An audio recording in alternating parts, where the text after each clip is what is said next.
And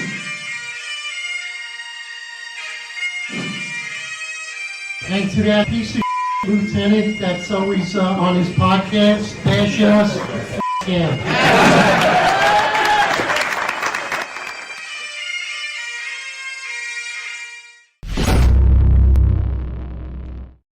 All right, attention to roll call. That's right, everybody. Good morning. We are live 8:05 Eastern time, and of course 5:05 in the morning for me on the West Coast. It's still nice weather over here. Happy Halloween, everyone. So, John, what do you want to be for Halloween? I was thinking about being maybe a deputy commissioner. Maybe I was going to be, I don't know, chief of staff. What do you think? I wanted to be a 3-star chief. I was thinking about being a 3. I would have took any of the positions. I mean, I obviously I'm more than qualified for any of them. I have 18 years of experience as a lieutenant. That's way more than any of the people that have that are rocking a 3-star chief. With the exception of John Shell. John Shell is definitely experienced. He hasn't had a good career, but so I think if you're going to go by that, but so I couldn't find the 3-star chief outfit, so I got my Hogwarts outfit on, so I'll be a wizard for Halloween. Well, that's the beauty about Halloween. You don't have to have the experience. It's the only problem is they haven't figured out that Halloween doesn't last an entire year. So it's one day, fellas. Just want to let you know, Halloween is one day. So listen, good morning, everybody, friends and listeners.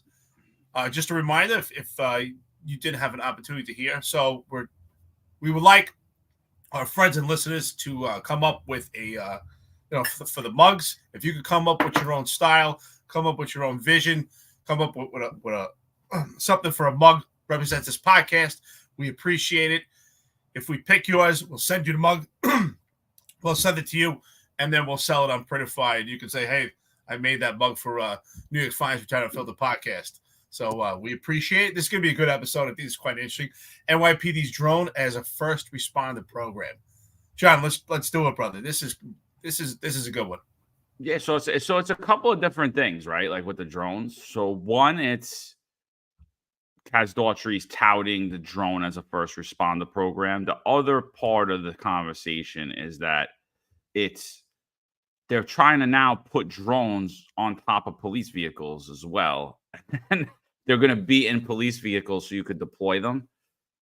I don't understand the push for drones. Like, I don't understand how much we think an average patrol officer could handle in a day, how much equipment, how much responsibility. I honestly think it's crazy. I have a video that came out last night from New York Scoop. I want to break down. I honestly, at this point, like, I truly believe that the drones, when we talk about, like, when we watch Kaz Daughtry just gush over these drones and push them so hard in the media, it just, to me, it looks like a push to justify a lot of money that was spent. And it also looks like the only effective thing that I see for the drones, the only effective thing that I see is, well, two things. I see that you could get an overhead view of situations, which we have, and you could get them out there. I don't think we need to spend all the money we're spending to have that happen. The other thing is that for the police department, it's a positive, but for the public, it's a negative, is that they're going to send these drones out, shoot these drones to a 911 call, an emergency 30 call, and that's going to stop the clock. Because Kaz Daughtry actually makes mention to it that it'll slow down response times. Not that it'll slow it down, it'll speed up response times. We'll be there quicker. So, but we're not actually there. Cops aren't actually going to be there. It's going to be a drone there. Yeah, spot on, brother. That's what I wanted to mention. Absolutely. So that's what they're doing with this drone program, right? I'm sure there's some type of private contract. I suspect. I'm sure you suspect the same thing, John. There's some type of private contract kickback, especially when it comes to this administration. Kaz Daughtry seems to be at the center of that. Every private contract that has to do with technology, Kaz Daughtry seems to be at the center of that. I wonder if that's why he doesn't have a phone. So that's why I put out on a post. I said, are the drones a replacement for the human police officer, or are they supplemental? And the bottom line is, you can never replace the human element. Since the beginning of time, full circle, it doesn't matter if it's 1898, and it doesn't matter if it's 2024. You cannot replace the human element. These are supplemental. I don't think, unless someone else can tell me here, our friends and listeners, Do you think that we could replace the human element? I think it's supplemental, no matter what. From some of the research that I've been doing, it appears that most of these drones can only last for about 30 to 45 minutes. Some of the best ones I've seen are approximately 42 minutes. And we all know in New York City, sometimes you get to a call, and this is the reality. Sometimes you get to a call, and that doesn't mean that the information is right in front of you. Sometimes you have to spend some time to actually find out what's going on at that situation, who's involved. I mean, John, I'm sure it's happened to you. It's happened to me plenty of times where you respond and you actually arrest who's the so-called complainant when you find out there's a complete twist to the actual story. And that's something that drones can't do. The drone is there as another eye. It should be to assist. And that's what he even says in the first responder program. It's to assist. It's not to replace. And I think that's what Kaz Daughtry is trying to push. And the assumption, and what's apparent, is to replace the human element. Because if the drone responds and the drone is present at that location before the cops, that should absolutely not stop the clock. New York City Council, if you watch this podcast, which you know you do, that should immediately raise a red flag. If you see the response times now change and the response times get better, because that's something that's been come up quite often from Lincoln Wrestler. That's something that you should immediately question, and you should have a problem. If the drone is the first response and the clock stops, that's a problem. Well, it's I'm gonna say that I think that it does matter the response time of the drone, so I think it needs to be calculated. But I also think it needs to be documented. If we're spending all this money on it, it's no problem to, we're spending millions and millions of dollars on this drone program, so we could document the arrival of the drone versus the arrival time of the human. But overall, so we need to know if it takes a drone 1 minute to get to a job, but it takes patrol officers 15 minutes to get to a job, it matters. So we do need the documentation. I agree with you. It doesn't stop the clock. The clock that matters is the human response time. I think we should document when the drone arrives, but that should not necessarily be the end of our tracking. The end of our tracking should be the minute the call came in. We need to know the one that matters, the response time that matters is the minute the call came in to the minute a human police officer arrives on the scene. Other thing that we're starting to see this huge push for technology as we're having a diminished police department. And again, I hate to even bring up the unions because they're non-existent, but let's say there were unions in the NYPD. Let's say they had unions. What they should be doing at this point is starting to put a ratio. For every one drone, for every one robot dog, for every one, we need X amount of police officers around this certain scenario. Drone does not count as a response. Things around that need to start happening where we start to, and not just in the police work, in everywhere. We saw first with the dock workers where they started to talk about how they were being replaced by cranes and things like that. So we need to start to realize what's happening, that human element of work is being replaced. Some of it makes sense. Some of it doesn't. If you're looking to provide public safety, you're not replacing a cop with a drone. You're not replacing a cop with the subway robot. You're certainly not replacing a cop with the robot dog. So, I think we need to start seeing where we want to go as a society. Do we want to start to go towards a dystopian society where the elites are pushing drones down on you and they're held completely unaccountable? We already seen what happened with the sheriff's office, where it was the Operation Padlock to Protect was recently deemed unconstitutional. However, Mayor Eric Adams will still have New York City Sheriff, who's under a corruption investigation himself on a different instance, going out there, and he has unvetted access where you can't even go to the courts. You go to the courts, you win in the court, and the sheriff has the authority to overrule the court and keep your business shuttered for a year. And there were businesses shuttered in New York City that weren't even selling marijuana. It's basically operating like a feudal kingdom in New York City. And now are we going to replace cops, humans, who could be held accountable with robots? Who are you suing? Who are you going after? Who is there to deter the action of corruption and the action of criminality? There's nobody there. There's nothing to stop that. Drone Ranger says every drone requires 2 uniformed members of service to operate, 1 pilot, and 1 visual observer to keep a line of sight. Good morning to you, brother. And good morning, Patrick Jordan, friend to the podcast. Also, both you gentlemen, appreciate it. Drones are supplemental only. They can, however, be helpful for rooftop burglaries. Never like climbing on top of rooftops. Well, that's a key point, right? The drone itself should be to assist police officers. It's great to have tools and it's great to have resources. Absolutely. The more tools, the better. But there is a point, I think, that we get to the point where it's too many tools and just too much for the police officer to control. I think it's becoming a burden for a police officer at this point. I mean, how much time is a police officer going to need to actually get themselves tactically ready and prepared before they actually go out to the streets, right? They have their uniform. They have a body camera. They have to make sure that they have to have these right-to-know cards. They have to make sure they have their firearm. They have to make sure that they have a taser. They have to make sure that they have all this equipment on their belt that's properly prepared and ready for when they hit the streets.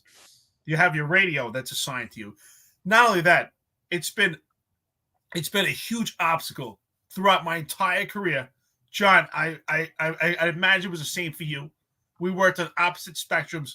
We started out together working Staten Island. We worked on opposite sides of the city, and yet it was always the same. I was working the Bronx, and you were working in Brooklyn.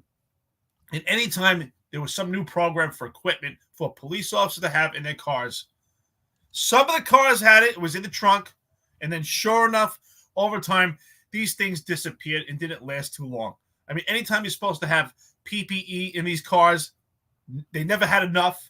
And if you did have them, they're gone. I mean, especially when it comes to the NYPD. The NYPD is a different animal. It's not a police force that you take the car home and that you can personally maintain that car, or even if you shared it with one other team. Every day, it's a different person driving these cars, 3 different tours, especially now with overtime and omnipresence. These cars are going to different boroughs. They're going to different details. It's virtually impossible to have this monitored the way that they envision. And we know it from the inside out. We've seen it, and we know it from our anecdotal experience. I don't see it happening. We couldn't even have first aid kits. I mean, you look in the trunks of these patrol cars. Some of them have first aid kits, and then if they do, you ever open up some of these first aid kits? Half the stuff is missing. They're not monitored. I mean, in most patrol cars in the city, you don't even have a spare tire. I mean, and now we're going to have a drone in these cars. I think it's absolutely ridiculous. I think it sounds great, sell this to the public, but how it actually, the logistics of it for the NYPD, it's not going to last long. It's going to be a failure like the robots. It's going to be a failure like the gun detection scanner. It's another epic fail. Yeah. So, the technology just isn't there yet. The technology is not there at all. But I think it's a good precursor to what we should start to look at, how AI and how drones will be used in law enforcement. And I think that's a greater conversation for the public than just Kaz Daughtry. I don't think it's just a conversation between Kaz Daughtry and Eric Adams that needs to happen. I think it's a conversation that needs to happen with everyone. I watched that hearing, the Homeland Security hearing, where the kid from Long Island, the former detective, Anthony Desposito, shared it. And he was like, I'll give you whatever you need. Let me know what you need. And I'm like, nah, dude. Like, that's not the question. It's not whatever they need. We're not giving them every dollar we have. What we have to do is abide by the Constitution and think where we're going, headed as a nation and as a law enforcement agency. It's not just, I'm a cop and I back the blue and I'm looking for your vote, which is what Desposito basically did at that meeting. There was only one voice of reason in that whole thing. Former police chief, I think out of Louisiana, forget his name. That was a good hearing though on Homeland Security, but it was scary to watch. It was scary to watch because it was, we have laws in this country, and Eric Adams in New York City doesn't feel like they need to abide by them. Everybody's asking if they require the drone operators need an FAA license. Supposedly they do, but I feel like I don't feel like. I heard that the NYPD was given an exemption. I heard they were given an exemption that they don't need FAA license to operate these. However, every time there's a crash documented, that crash needs to be documented with the FAA. And I heard there were over 60 drone crashes in New York City since this program has rolled out. 60. 60. So I hear that the FAA is contemplating pulling that decision and no longer allowing them to operate the way they've been operating. Again, I think it's in the beginning stages. I agree with you, Eric. I don't even think the plans are well thought out that are coming out. Everything is, yeah, sounds great, implement. Spend the money, get the contract, get the kickback, plan, no plan, implement it. Yeah, without things being thought out and things are being exposed as they come out. And so I 100% agree with you. Like I said, I don't think we're replacing cops right this second, but this is the precursor to it. The technology is horrific. It's a huge waste of taxpayer money, in my opinion. Not saying that we can't utilize drones. We could have did this for way less than a fourth of the price, way less than what we're spending. And again, nothing's autonomous about these drones. There's zero. I hate the word autonomous. I hate hearing. There's absolutely nothing autonomous about that drone. There is a human element that is parking these drones, charging these drones, flying these drones.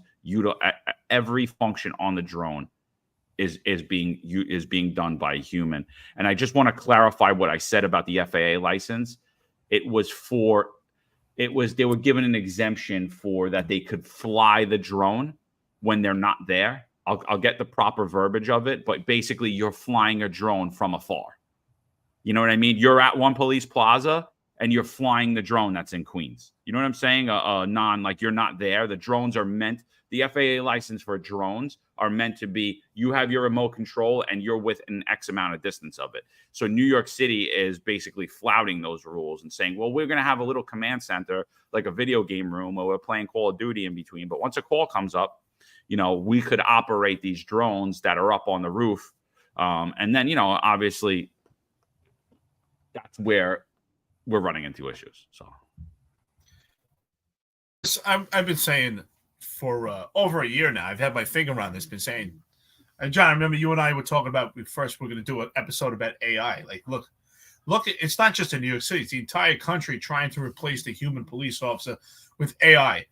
And you had said something during this episode, which I agree. It's good to have technology, and sometimes technology makes sense to replace the human element. And if that replacement of a human element is going to allow a police officer more ability to do actual police work, then it makes sense. But what do we need with this drone first responder program? We need law enforcement officers, because when the police respond, if that is the case, if the drone responds first, let's say, for instance, there's a gun run. There's a call for a man with a gun. And there's actually a gun battle between a subject firing at someone else. That drone responds and starts to see that activity. Well, some cop has to man that drone and communicate with the police officers responding. So no matter what, it's still supplemental. It's still a resource, and it's a tool. It's a great tool. I'm not saying it's not a bad. I'm not saying it's a bad tool. I think it's a good tool. But I think that Kaz Daughtry is so excited about it because he wants to have this as his legacy, and I'm sure there's some type of private contract. The appearance of that is definitely there, but they're so excited that they want to get this out, and the logistics are definitely not thought out. It just, it's so much burden for the everyday police officer right now in New York City. The amount of stuff that they have to carry and be responsible for and be trained on, it's absolutely insane to expect a police officer to maintain all this equipment proper, to be responsible for it, and to get paid the salary that they get paid. That's absolutely ridiculous. Sometimes the argument is, should they really get paid? I mean, according to Kaz Daughtry, they don't even know what's going on. But if you expect them to keep carrying this equipment, things that they're responsible for, that makes their job more difficult. Yes, should police officers evolve, but not to the point where the tools become a burden and not a resource. Got some great comments here. We got some great engagement here today. I appreciate it. Crazy 10-7 says, no, the exemption is far out of line of site ops, not that they don't have to have licenses. So I'm not totally apt on when you need licenses. I did hear the same thing as you heard about exemptions, but I'm not sure how that works. As far as FAA license, do you have to be, in close proximity? Can you be from another borough? You know, if you want at one police plaza and it's deployed from Queens. So I'm definitely doing my research on it. But that's something also I think that in the age of transparency, the police department, especially through the Deputy Commissioner of Public Information, should be more transparent with the public. And of course, this is the least transparent administration, and we're not getting information. All we hear is how great it is. You know, I would have more respect for them if they said, "Hey, listen, this is our advantages. These are some drawbacks, but we see the totality of it. It should be beneficial." But that's not what we hear from this administration. Just want to tell you, everything's great. It's okay. It's beautiful. Yeah, so crazy 10-7 is 100. That's what I meant. He's 100% right. This is what he's talking about. The exemption is for the out of line of sight. That's what I meant.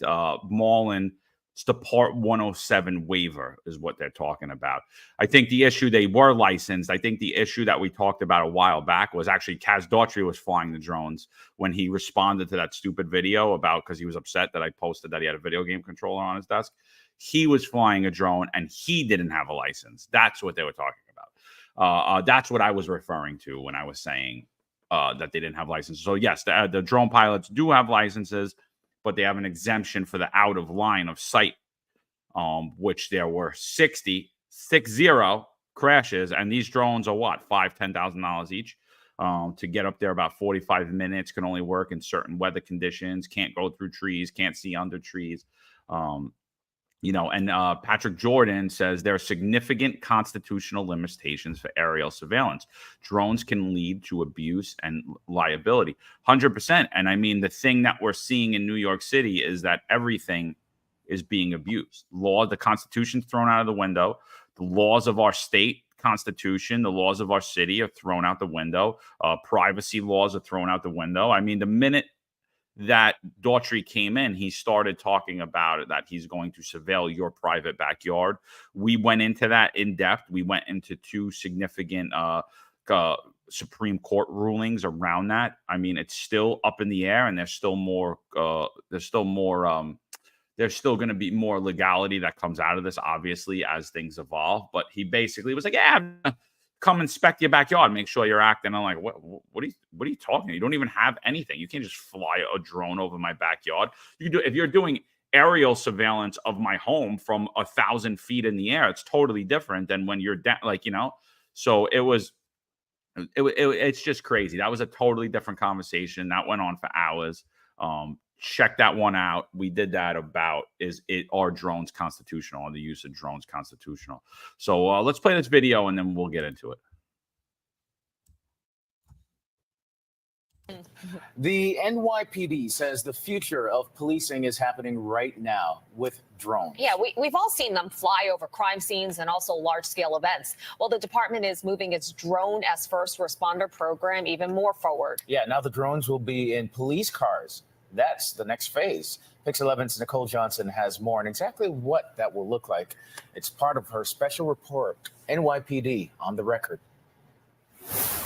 You call for an officer, you may get a drone first. If you're reporting shots fired, reporting an assault in progress, yes, the drone will be arriving to the station simultaneously as the police car. The NYPD going high-tech in hopes of keeping crime low, adding drones as a crime-fighting tool. Their drone as first responder program has been in the works for a while. We first told you when the department rolled out the program back in May. Deputy Commissioner of Operations Kaz Daughtry testified before Congress to address concerns. Since then, the department has been using drones in precincts with the highest number of violent crime. Now the drones are also being used, for example, when a 911 call comes in. That 911 call is not only being routed to the police dispatcher, but that same call is being routed to the drone operators, first responders inside of our Joint Operations Center. With the technology giving the officers eyes before you get to a scene and helping the community in what way?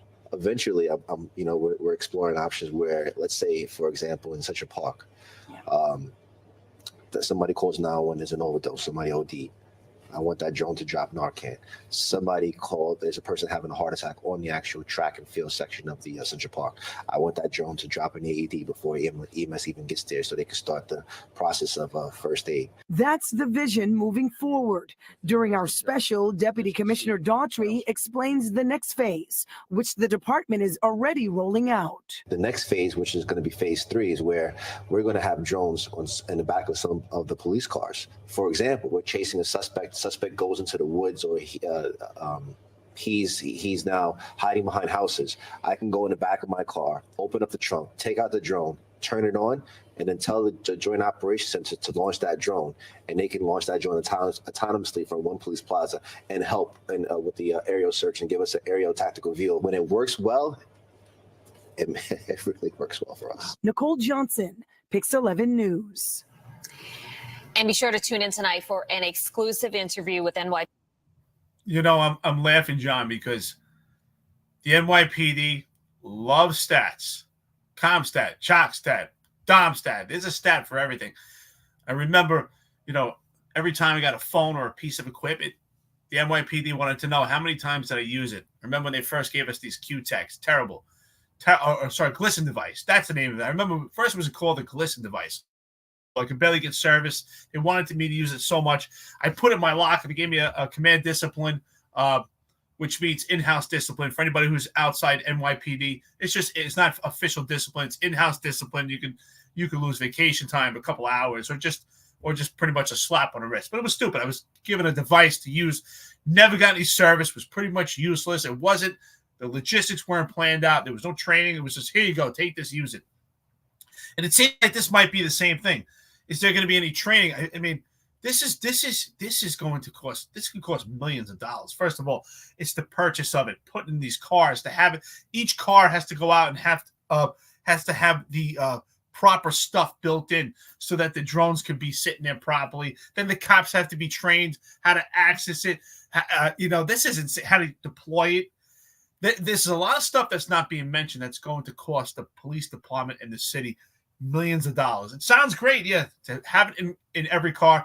I don't see it happening. I mean, we've seen in the police department when it comes to equipment, just epic fail. And again, who's manning it? Right? It's artificial intelligence. Who's manning? The police officer responding, and there's someone manning these drones when they're being flied out. You still cannot replace the human element. You know, and also there's other training going involved. How are the police officers going to communicate with the pilots of these drones? You know, stuff that they're seeing. Are they going to communicate on the same channel that they respond? Do they have to go to a different channel? There's a lot of logistics that really need to be worked out that we're not hearing, right? The shot spotter, right? That was supposed to be technology, which it wasn't.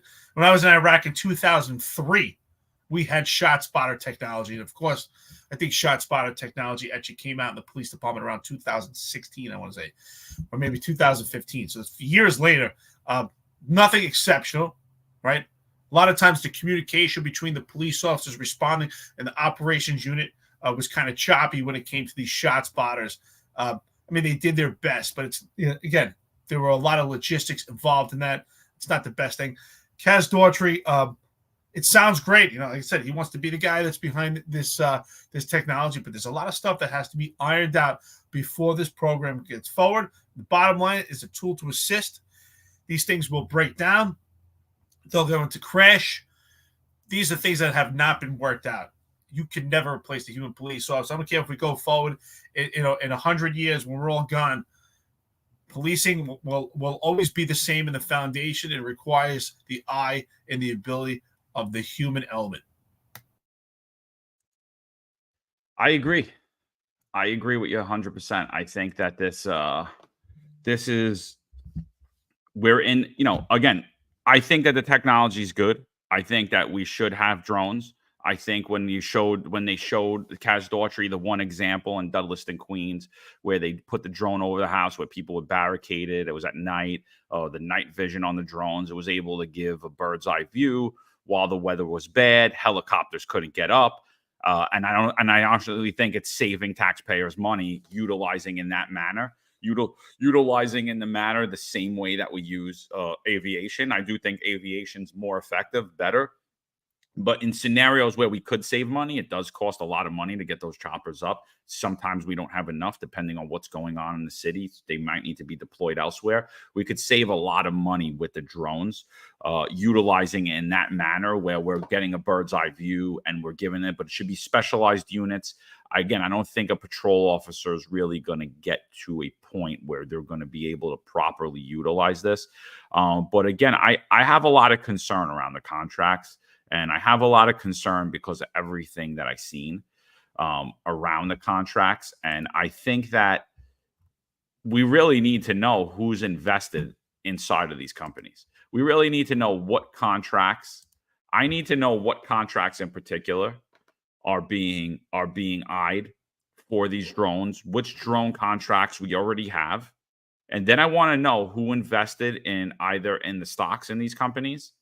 And I want to know who's invested in possible IPOs in these companies as well, and when that happened. Because I believe that if anybody looks at that, you're going to see significant concerns and you're going to have significant concerns around direct players involved in not only procuring these contracts, procuring this technology, but then people going out on the media and pushing it, like Kaz Daughtry. So what would New York City say if we find out that Kaz Daughtry is heavily invested in a Skydio IPO? Could we sit here and say that he believes in this technology? What made him the drone person in the first place? I think we have to start to look at what's happening in New York City. Like I said, this administration should have already been taken down, but since City Council refuses to provide oversight to the New York City taxpayers, since the governor of the state refuses to provide oversight, since the rest of the politicians that are put in place refuse to say anything, right? Because a lot of them are invested in this technology too. I think if you look at some Staten Island politicians, and then you wonder why Staten Island is flooded with speed cameras, and you look at the personal interest that some Staten Island Republican politicians have interest in speed cameras and red light cameras where they personally get paid out. And then you could sit there and you could say, oh, I guess I know now why there are speed cameras and red light cameras and things all over Staten Island at a disproportionate rate. I guess I could see why, because they were able to. It wasn't because what I originally thought, which was that, oh, it's a Democratic stronghold, it's under one-party rule. Staten Island is getting all of these cameras and all of these camera lights because Eric Adams, Bill de Blasio, and the rest of the lefties are attacking the only red borough in the city, which is Staten Island. But then when you look further, it's not that. It's actually not that. It's a little bit that. But more, it's because there's a personal interest of Staten Island politicians who live on Staten Island who make money from this technology being pushed in all different various ways. So, and then they campaign on that they're not going to get you more camera lights, but you get more camera lights. So it's the same thing when we look at these drones. We're going to campaign, and these are unelected officials, by the way. These people aren't even elected. The people I'm talking about in Staten Island are elected. These people are unelected hacks. Right? They're unelected thugs. So we're pushing, we're going to provide you public safety. And this is the solution we're going to do to provide you public safety. And I'm such a genius that I'm going to make myself a millionaire off of pushing this technology by using taxpayer funds. It's called Graft. If you people want to look it up, you could look it up. It's called Graft, Graft. That's what New York City is. That's what New York City politics is. That's what New York City public safety has become. A graft. All of these people that are in six-figure jobs are all of a sudden making themselves millionaires by pushing outdated technology. It's unbelievable. It's outdated. It's not well thought out, and it's not going to work properly. There's no need there's no reason we need to have that much money, spend that much money on. Patrick Donahue, great friend to the podcast, brother. I think he leaves a great quote here. It's quite interesting, right? I think this is interesting. I didn't even think about this. Kaz can testify in front of Congress, yet he's been deemed incredulous in his testifying here in New York City. Patrick Donahue, brother, outstanding, spot on. Quite interesting that he's considered lacking integrity, not credible in New York City within the NYPD, pled guilty to misleading statements and he's testifying in Congress. The second thing I want to discuss. So again, I was going back. I kind of got sidetracked before talking. There's just so many layers to this program here. So when we talk about stats, the NYPD loves stats. I was saying CompStat, ShockStat. They love stats and everything. And we would laugh. I remember towards the end of my tenure career, now we had the body cameras. We would laugh. I said, "Oh, next thing is going to happen. You're going to go to CompStat. They're going to say, hey, how many times did you deploy that body camera? Do you have 20 body camera usages for the month?" And I think the same thing's going to happen with the drones. Hey, kid, Sector Adam, how many times did Sector Adam deploy the drone? How many times did Sector David deploy the drone? And the NYPD does a great job on misusing and abusing tools. I can foresee that happening. I think, honestly, it must be extremely stressful. The burden on a young police officer these days, you put on your pants, you put on the vest, you put on that shirt, you put on your boots, you put on a taser, you put on a gun, you put on a radio that's assigned to you, you put on your body camera, you put on a taser, all this equipment, right to know cards. Then you're in the patrol car, and now you're going to have a drone that you're responsible for. I mean, how many things they want these young police officers to be responsible for? It's just insane. And then some chief or some deputy commissioner is going to be barking at them. Hey, kid, did you deploy your drone today? It's it's absolutely ridiculous. I can foresee definitely a stat coming by. I would put my money on it, John. Remember we said this. There is going to be drone stat. I will bet you there will be drone stat. What do you think? I think I think that what they're going to do with these drones is they already had SharkStat with the drones. So obviously they're going to track it, but I think this has to do with getting these contracts. I mean, Crazy 10-7 says it here, $30,000 a drone with a maintenance contract. And Crazy 10-7 says you need drones. You just don't need 1 million of them. And I agree with you.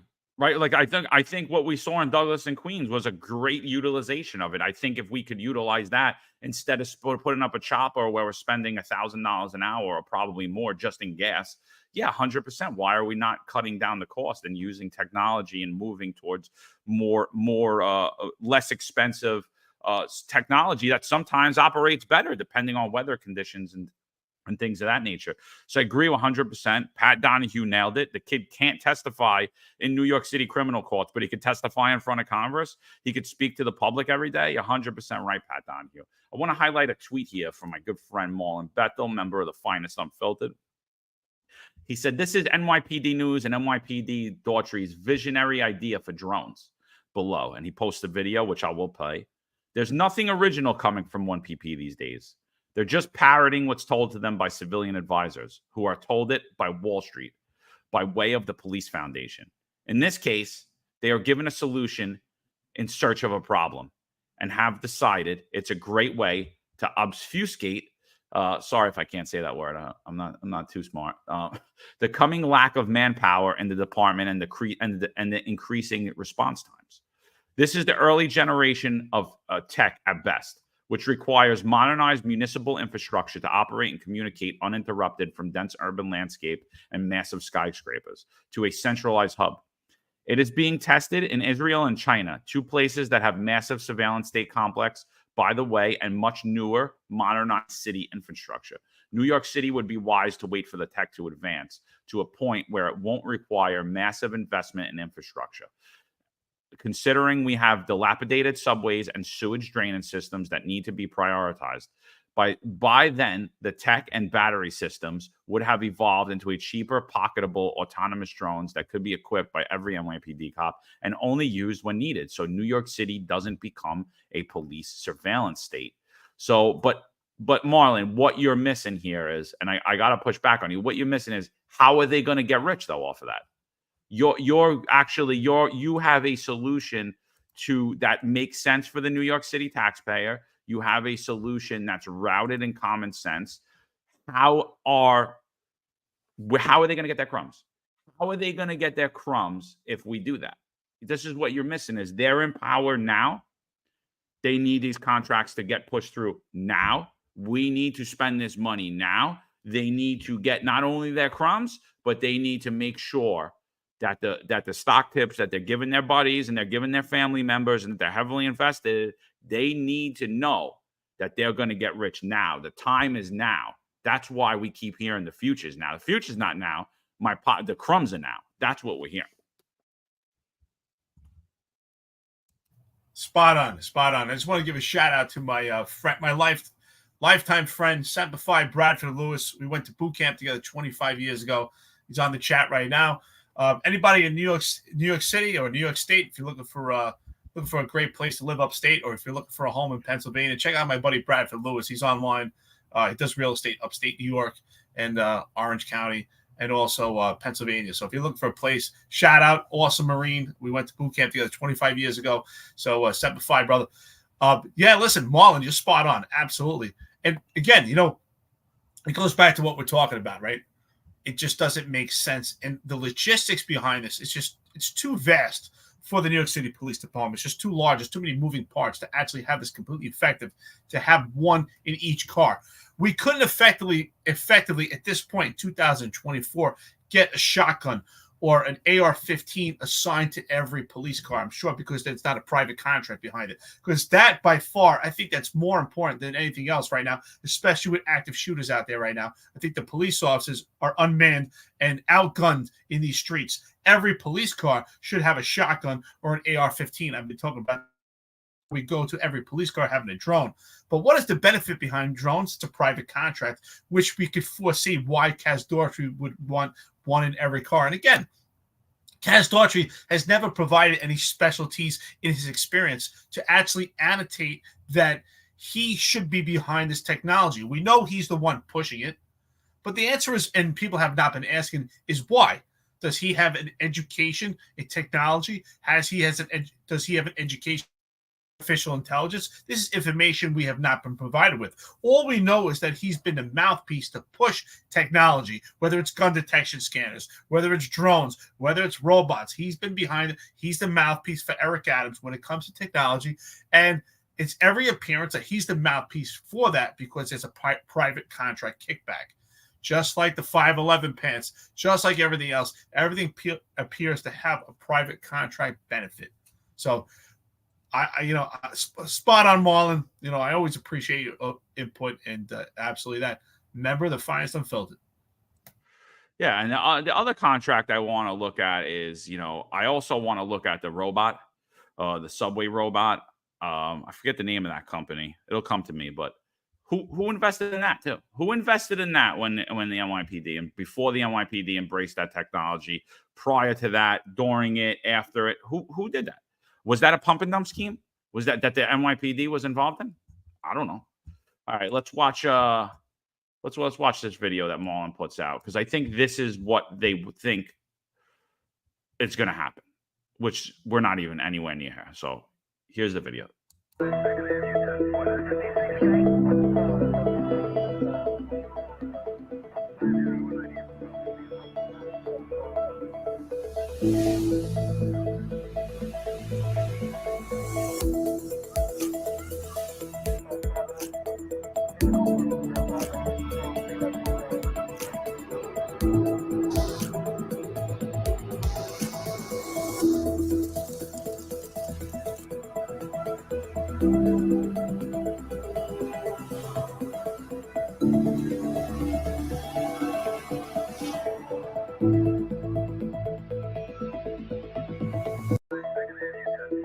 So that's it, right? You get the call, it goes out, it goes right to the scene. It's tracking, surveilling. We're not there. We're not there. Yeah, I mean, listen, it looks cool. It's all futuristic. It sounds great, but we're not talking about the implications also when it comes to drones. How does this affect the Fourth Amendment with the Constitution? How does this apply to actually policing properly when it comes to Supreme Court case law? I mean, we've seen complete opposition from residents of New York City when it comes to stop, question, possibly frisk, which is intrusive police work. But I think drones are actually far more intrusive than the human element. And again, it should be supplemental. It should not be a replacement. And, are we there yet? Absolutely not. I think the idea is there. I think it should be like anything else. Why is this one not different? Why don't we start a pilot program in one precinct or maybe throughout all precincts of the city and just put it in 1 or 2 cars and just see if a police officer can handle that when that patrol car is going out on 3 different tours and manned by 6 different police officers throughout the entire day, and that car is constantly going. How are these drones going to be maintained? And if there is a technical problem or a mechanical problem with these drones, what is the process? Who is going to man that also? We have a plant manager assigned to the precincts, and they can barely keep up with maintain oil changes, maintain the tires on these cars. But now we're going to amp this up even further by putting drones in the car. This is absolutely ridiculous. I can't see this working. I'm not saying I want it to fail, but I just don't see it. I just don't see how it can be a success being in every car when that car is so mobile and we don't have the same police officers assigned to it. I mean, I think it's going to be a complete disaster. It's a great tool, but it's important how you use tools also. Listen, I could give you a hammer, but if you don't know what to do with that hammer and you're doing work and doing some construction, what good is that tool? So you have to know how to use that tool. It's going to require a lot of training. What does training also require? Which is why the police department is always also hesitant. It requires money, and it also requires time. We have to remove police officers from patrol and do an omnipresence in an already crime-ridden city to go out and learn this technology. So again, this is, I mean, you know, we're losing on one end, we're gaining on another. I just see so many issues when it comes to logistics.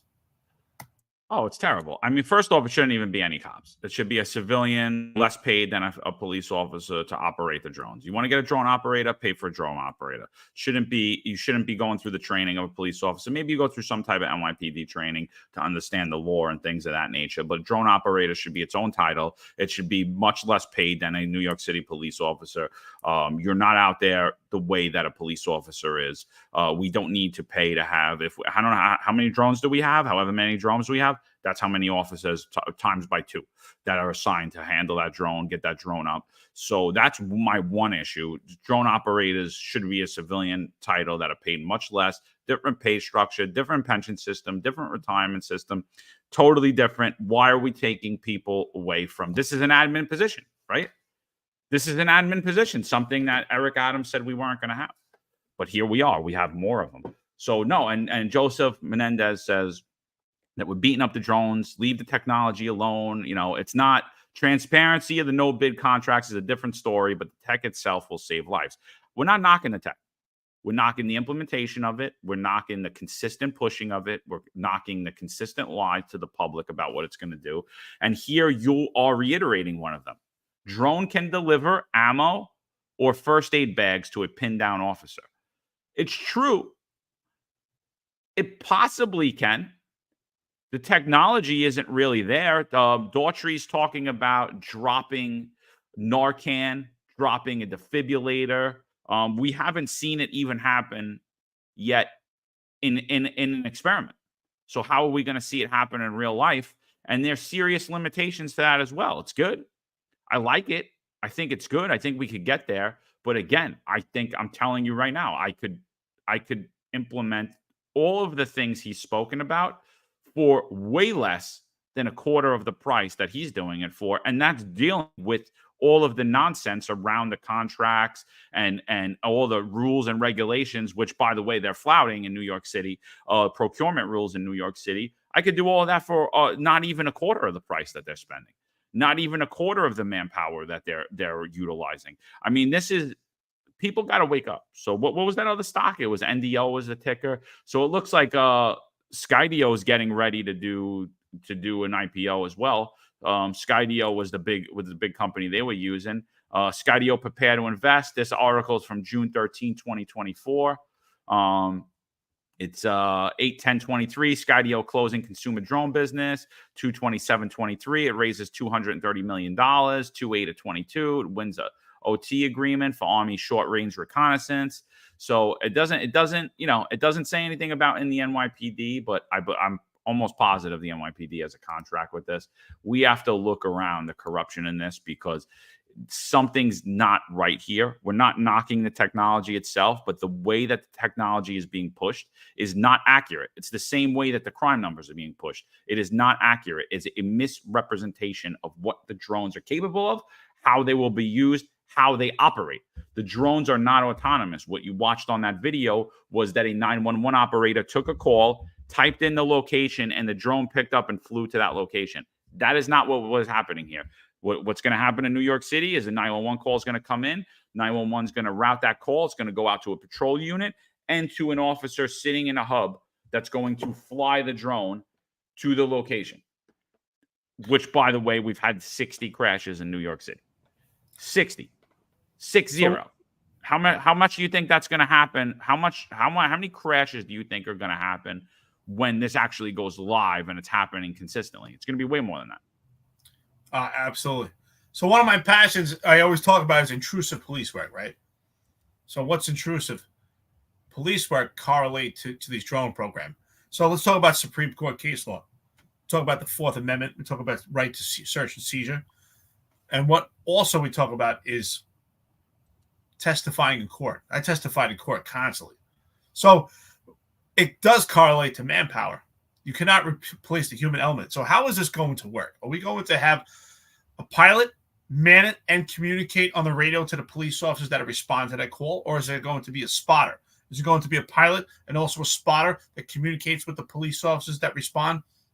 Because if it's the actual pilot that's communicating with the police officer responding, then that pilot may have to testify in court. If there's a gun battle going on and the police officers respond and engage, then that pilot is going to have to testify in court based on their observations of what they communicate to the police officers responding. So this is more logistics that I think have not been ironed out, and that should be communicated when it comes to transparency, because they have to now testify. So you're losing that actual manpower that's been assigned as that pilot.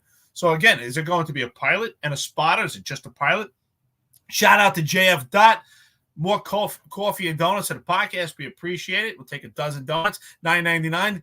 Good morning, gents. FYO, Obama is a genius on getting rich via drones. Very true. Very true. Maybe it looks like the New York City administration is starting to follow the same path. So, John, what do you think about that as far as logistics? I mean, we keep identifying different indicators on how police officers are going to have to man these drones and be utilized for different resources and even testify in court, which, again, in a diminished police department, has a huge adverse effect on the police department as we speak. Listen, I mean, I like that they're going to have to testify. I like that there is a human element in it, and it's not autonomous, because then who the hell is testifying? An expert? Is Kaz Daughtry an expert? He can't testify in criminal court. He's going to testify on behalf of the drones now. So, so I like that there's a human attached to the drone. But again, that's why I'm telling you that it's a disaster, and there should not be a police officer attached to this. It should be a civilian rank. It should be a civilian signed to ITB, assigned to TARU, possibly signed to something else. It should not be a police officer. It's a waste of manpower. Logistically, the entire thing is a nightmare. Logistically, the entire thing's a nightmare. This is not off topic. This is definitely on topic. But let's just break down a scenario. This video came in last night from New York Scoop. Let me get that up on the screen. And let's just play the scenario out, how drones could help or how they might not help. I mean, because I think let's pretend that this could this is the thing's live, everything's live, and this is how it's gonna go. So let me get that up on the screen. Give me 1 second. Yeah, while you're getting it up, I just want to read out Rob Marine's comment. Outstanding, brother. He's absolutely right. Here's another contributing. Here's another logistical nightmare. You got to add the video to your report. That's another thing that has to be manned by a human element. The actual video that was part of that drone responder program, whatever was captured, if it was an arrest, or if there's an actual complaint and investigation, that video has to be monitored, captured. It has to be coordinated. It has to be disseminated to the detectives or the necessary units that will be involved in that particular investigation. So more logistics. This is going to cost the city millions of dollars right now. And with logistics comes training that costs time, and we don't have time right now in a diminished police department, especially in a city that's having a crime spree as we speak, with illegal military-age males, specifically with an emphasis on Tren de Aragua. So again, this just takes away from it. So we're robbing from Peter to pay Paul. Huge problem. So that Kaz Daughtry could have his own legacy. Yeah, and Joe, we're not saying not to use drones, so I don't know what you're getting at. He's saying, brother, during a firefight as a combat veteran, airborne infantry, OIF 07, I would prefer the aerial situation awareness and attack operation. I agree with you. No one's saying that we should not utilize the technology. What we're saying is we need to logistically implement it properly, have the correct logistics in place, have the legality of it situated where we could explain it properly. We could present the drones to the public truthfully and honestly, and let's do it at a normal, without the destruction of New York City taxpayers' base. I mean, this is a huge problem. They have a fiduciary responsibility to New York City taxpayers, and it's not being met here. It's not being met in any contract that the NYPD or New York City currently has. The fiduciary responsibility by our elected officials and their appointed cronies are not there. They're not there. And that's what we're saying. We're saying this is great technology. We're not denying the technology. We're saying it's being misrepresented about what it could do, and the costs of it are phenomenal. They're phenomenal. So I want to bring in this scenario. This is from New York Scoop. I'm gonna just give you the backstory on the scenario. This is the Bronx last night. West 179th Street and Andrews Avenue. A 27-year-old man became combative after officers from the NYPD's 4-6 precinct confronted him for trespassing in a building on Sunday. When approached, he became aggressive and hit officers. As officers tried placing him under arrest, a group gathered and 5 people intervened. The man was taken into custody and 2 officers sustained minor injuries. The suspect, who lives in the confines of the 75th precinct, was arrested and charged with assault 1 on a police officer, 2 counts, bail jumping, 2nd degree, 5 counts, resisting arrest, inciting a riot, OGA, 2nd degree, criminal miss, 4th degree, criminal trespass, 3rd degree, disorderly conduct, fight violent behavior, disorderly conduct, creating a hazardous condition. So here we go. I just want to bring this up, and I want to see now what could the drone potentially do in this scenario. All right, let's play the video. Let's get there. Having the nigga fighting him. Nigga trying to run. The chop. No, the chop is trying to run. Look. Run, nigga. Run. Why is he standing there? Go upstairs. No. Close the fucking window. All right, I don't care, nigga. So they can start searching in our shit and Jacob's in here. This nigga's fucking. He's fried. Dead. Standing there with them, watching them fight him. Like, this nigga's fucking dope. All right. Bro. 1085, 1013, 10, 19, 15 Andrews, 1915 Andrews. 1085, 1013, 1950 Andrews. It's not 1915. Get your asses out. Record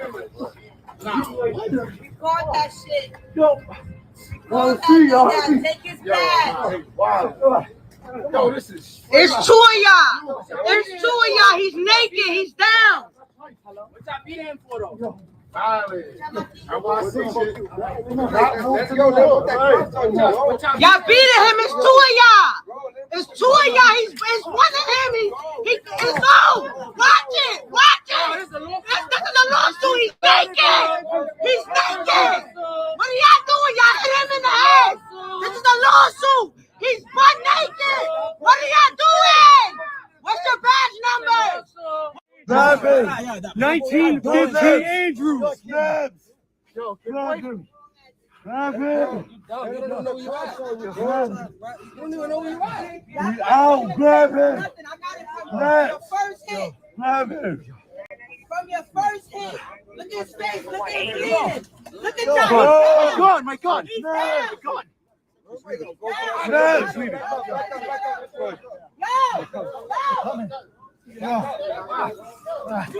Fuck no! My shirt! No headache. Yo, back up, bro. Back up. Back up. These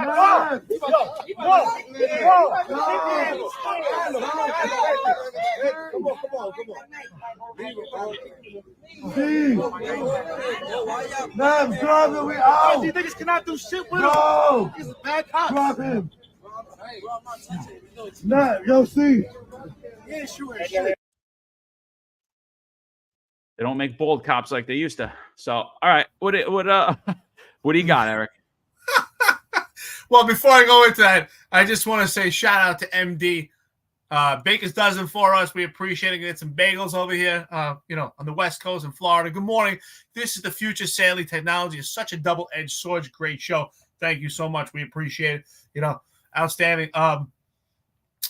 Listen, first of all, I don't want people to get mad at me, but this is the reality. I don't want to knock the cops. They're doing the best that they can do with their limitations and their capabilities. Unfortunately, we need far more training, which is why I take passion and train my entire career in different forms of martial arts, because the need for training to control another human being is so important. It's great to throw punches. It's great to know how to do these things, but we need more training on how to control an adversary so that these two police officers are not put in such a precarious position. They're so vulnerable right now. I'm watching them. I don't fault them. They're doing the best that they can. They're going back to what they know, what's instinct, and that's to deploy punches, trying to get this adversary to stop.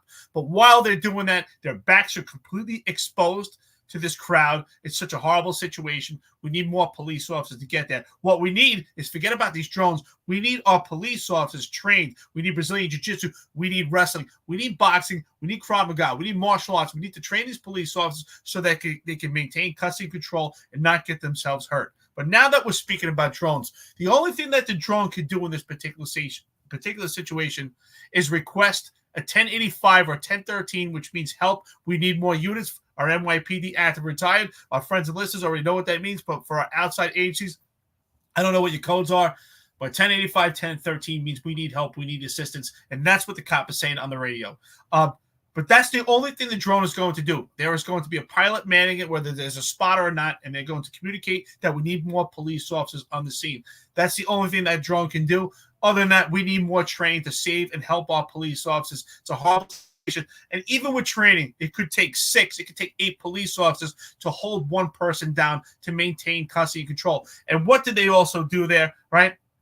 They're also violating the diaphragm law, which is not their fault because of these stupid laws enacted by New York City Council. It's virtually impossible to not violate that diaphragm law to control another human being. I can tell you right now, with the training that I have, my experience, I would have to violate that diaphragm law to hold that person down. It's absolutely ridiculous.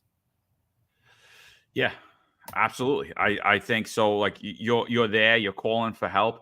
Justin Vest asked if we could cover more different topics within the city department. I mean, I think we've covered basically everything that's going on in New York City and concerning the New York City Police Department. If you have any issues that you think that you'd like us to cover, send it to us. Some examples would be great, because I think that we're touching everything that nobody else has. But I could be wrong. If you have anything, send it to us. So you're fighting for your life. I do think that one person was all in and another person wasn't. I get what you're saying, though. There is a whole crowd. It's a whole scenario, so you can't fault everyone. 2 officers should be enough to take down one individual and handcuff them and get them into handcuffs. But yes, we're hampered. We're restricted. There are certain moves you can't use, notably grabbing someone around the neck and sweeping their leg. Things of that nature. When we talk about putting someone in control situations, when you talk about putting someone in a mount to completely control their body, and then your partner is able to get them into a cuff, things like that, getting on top of somebody's back. All of these things can no longer be done by way of the diaphragm law, by way of NYPD training, by way of the New York City CCRB. I agree with you 100%. So they are hampered there, and they're in this scenario. It's at the point they're now fighting for their life. They're both on the floor. They're surrounded by a huge crowd. They still do not have the individual handcuffed. They're not able to get up, and people are throwing things at them. So they called for an 85. So yes, the drone might be able to get there quicker than a police car, which I still say is wrong. We should have enough police officers that they should be there within 2 minutes. And I think that's about what it's going to take the drone to get there. A minute, maybe two. But when the drone does arrive, what do we have now? We have a drone overhead. We're getting an aerial view of the situation. We're not going to be able to totally identify everybody at the scene because it is an overhead view. People may be wearing masks. Obviously there are grave security concerns and there are grave constitutional concerns. Will not be equipped with AI facial recognition technology. The drone could send out a message to disperse, possibly causing people to not react further and not attack the cops because now they're worried about being put on camera. They're worried about being identified later. So I think those aspects of the drone are good. But other than that, that's it. That's it. It's good technology. I'm not saying that it shouldn't happen. I'm not saying that it shouldn't go there. But it's not going to help the exodus of cops. It's not going to help recruit and retain new officers. It's not going to help these officers in the short term. In the long term, it's a solution. It helps. In the short term, the only way it helps is possibly, maybe it deters the other individuals by vocalizing commands to them. Possibly. But we need a car to get there. And this video is condensed. This is 2 minutes, 34 seconds, 4-6 precincts, about 1.5 miles, I believe, something of that. I forget the square mileage of each precinct, but I'm just going to take a guess. 4-6, maybe 1.5 miles, 2 miles, depending on how big it is. You should be able to respond there in a 2 minute, 30-second time frame. This video is condensed. He called for help right on. They probably were waiting about 6 minutes, and you could start to hear now while they're on the floor, you could start to hear the sirens. So it's the response time's long. Is that because the other cops don't care? No, because they're diminished. They're on other jobs. God only knows how many cars were even out when they called for help. Maybe there was one. Maybe there was two. It's unsustainable. It's an unsustainable plan. Get the drone operators off there, hire civilian drone operator titles, get cops back out on the street to go actually help and assist these people. Listen, shout out to the cops in the 4-6 precincts, a very dangerous precinct, very busy. A couple of my cops are actually in the detective squad there, so my blessings to them. The 4-6 precinct is about a square mile. It was actually noted as the most dangerous square mile in the entire country for many years. I don't know if they refer to it as that anymore, but that it was always nicknamed the most dangerous square mile in the country. And I will say this. I've said this many times before on prior podcasts, and I'll continue to say that. This is not dealing with one person. This is one incident. Every time a police officer involved in a tussle or some type of police event, it's not one person, it's one incident. It could actually take 20 cops to make this actual arrest. We need the police officer to actually fight with the adversary. And John, spot on. I agree. One police officer was more engaged than the other. One was pretty much useless. Let's be honest. He was there on the radio. While he should be on the radio while he's engaging and trying to hold down that subject with his partner. At the same time, trying to maintain visual of that entire crowd and also what's above them and what's going on behind them. Is it a tough call? Absolutely.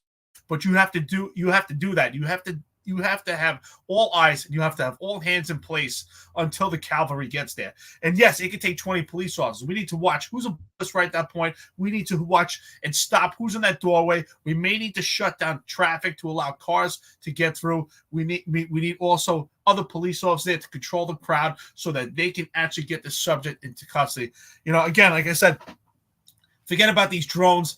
Yes, I know some people feel that we're trying to say that the drone program should be scrapped. That's not what we're saying. We say it's a great program. I think John and I have been pretty expressive to say that technology and even artificial intelligence is fantastic assistance. It's tools, it's resources for police officers to utilize to supplement their ability and capabilities because we all have limitations and even technology has limitations. But the police officers are completely hamstrung. We need the ability to get more police officers in there. You cannot replace the human element. Now, also, someone had said we should discuss more topics. I think that we discussed an array of topics on this podcast. However, opposition meets opportunity, and I'm always open to suggestion. So John and I absolutely contact us at www.defianceunfiltered.com or put something in the chat. We will discuss. And that's why we have our friends and listeners on this podcast. We network and we build this thing together and discuss more issues. Arbed, huge friend to the podcast. Arbed has been nothing but fantastic. Helped me out with my Starlink. I really appreciate it. Arbed, is getting us several dozen donuts here. We appreciate it, brother. $49.99 to the podcast. Coming in late. I'm a huge fan of drones and public safety. I create a drone program for our smaller suburban police department. We also cross-train volumes from our fire department. Incredible for situational awareness and inaccessible spots, but not as a drone first responder program. Total cost less than $20,000. Arbed, I appreciate it. You have a vast of knowledge of technology, and John and I both agree that it's a fantastic program to assist in crime, to assist in resource for the police officer.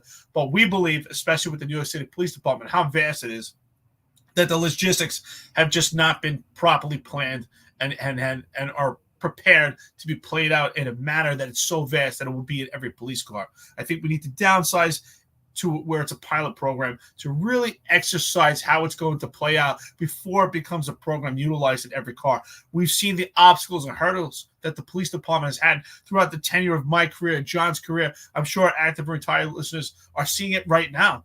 You're seeing we don't even have spare tires in patrol cars, and now we're going to amp up to a drone. So it's great to have a resource, but if that drone is going to sit in the car and never get used, well, then it's a waste of money, and that's money on the shelf. Yeah, absolutely. It's listen to that.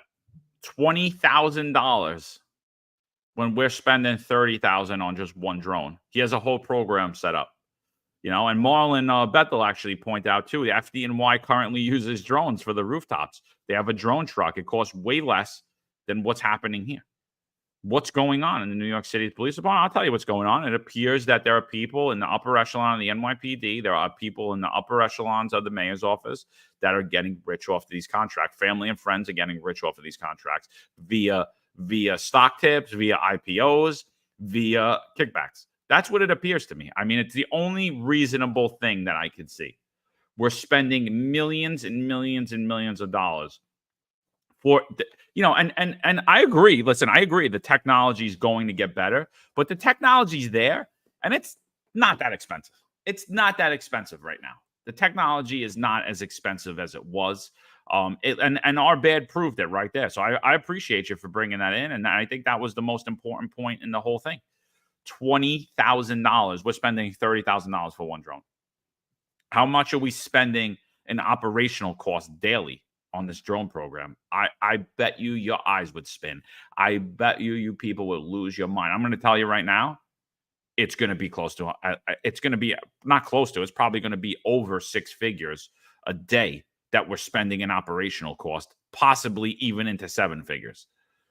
Operational costs. So I'm not talking about the drone. I'm not talking about the drone contract. I'm not talking about any of the money that we've spent on top of that. I'm talking about operationally. We're paying X amount of police officers to sit in this facility that we built for this drone program, totally, sitting in front of all these fancy screens. I'm not talking about that either. I'm just talking about how much are we spending on these drone operators, their supervisors, the testing of these contracts, all of this stuff. How much are we spending daily? New York City taxpayers see that. Their eyes are going to spin. Maybe you'll see what's going on. Maybe you'll wake up then. Maybe.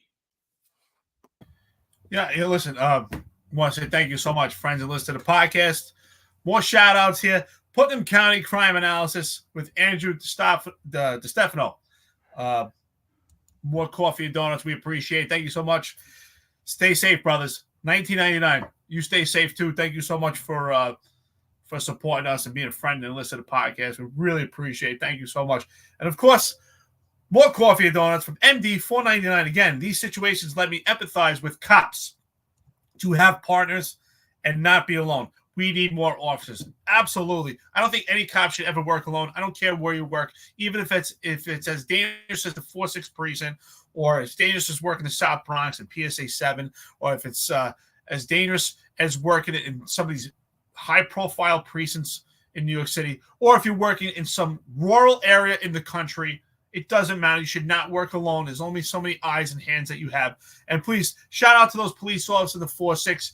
You did a great job. You did the best you could. Well, one police officer especially. But please, get involved in some training. You have to. I know it's costly. It's on your own dime and it's on your own time, but it's for your own life because you see you're in that situation, how vulnerable you can be when you're fighting, you're on the ground, and your firearms exposed. And a lot of people say, well, why train Brazilian Jiu-Jitsu? I'm a big advocate. Train Brazilian Jiu-Jitsu, train wrestling, train Krav Maga. Krav Maga has ground fighting. And some people say, well, you don't want to be on the ground. And I agree. You don't want to be on the ground. So how do you prevent yourself from being on the ground? By learning how to fight on the ground so you don't get there. And also, do some stand-up, do some boxing, something. You don't have to be a professional. No one's telling you that you have to prepare for competition, but you have to prepare yourself for the streets. It's dangerous out there. Thank God they didn't attack them and take their firearms from them, but that could be far more ugly than it is.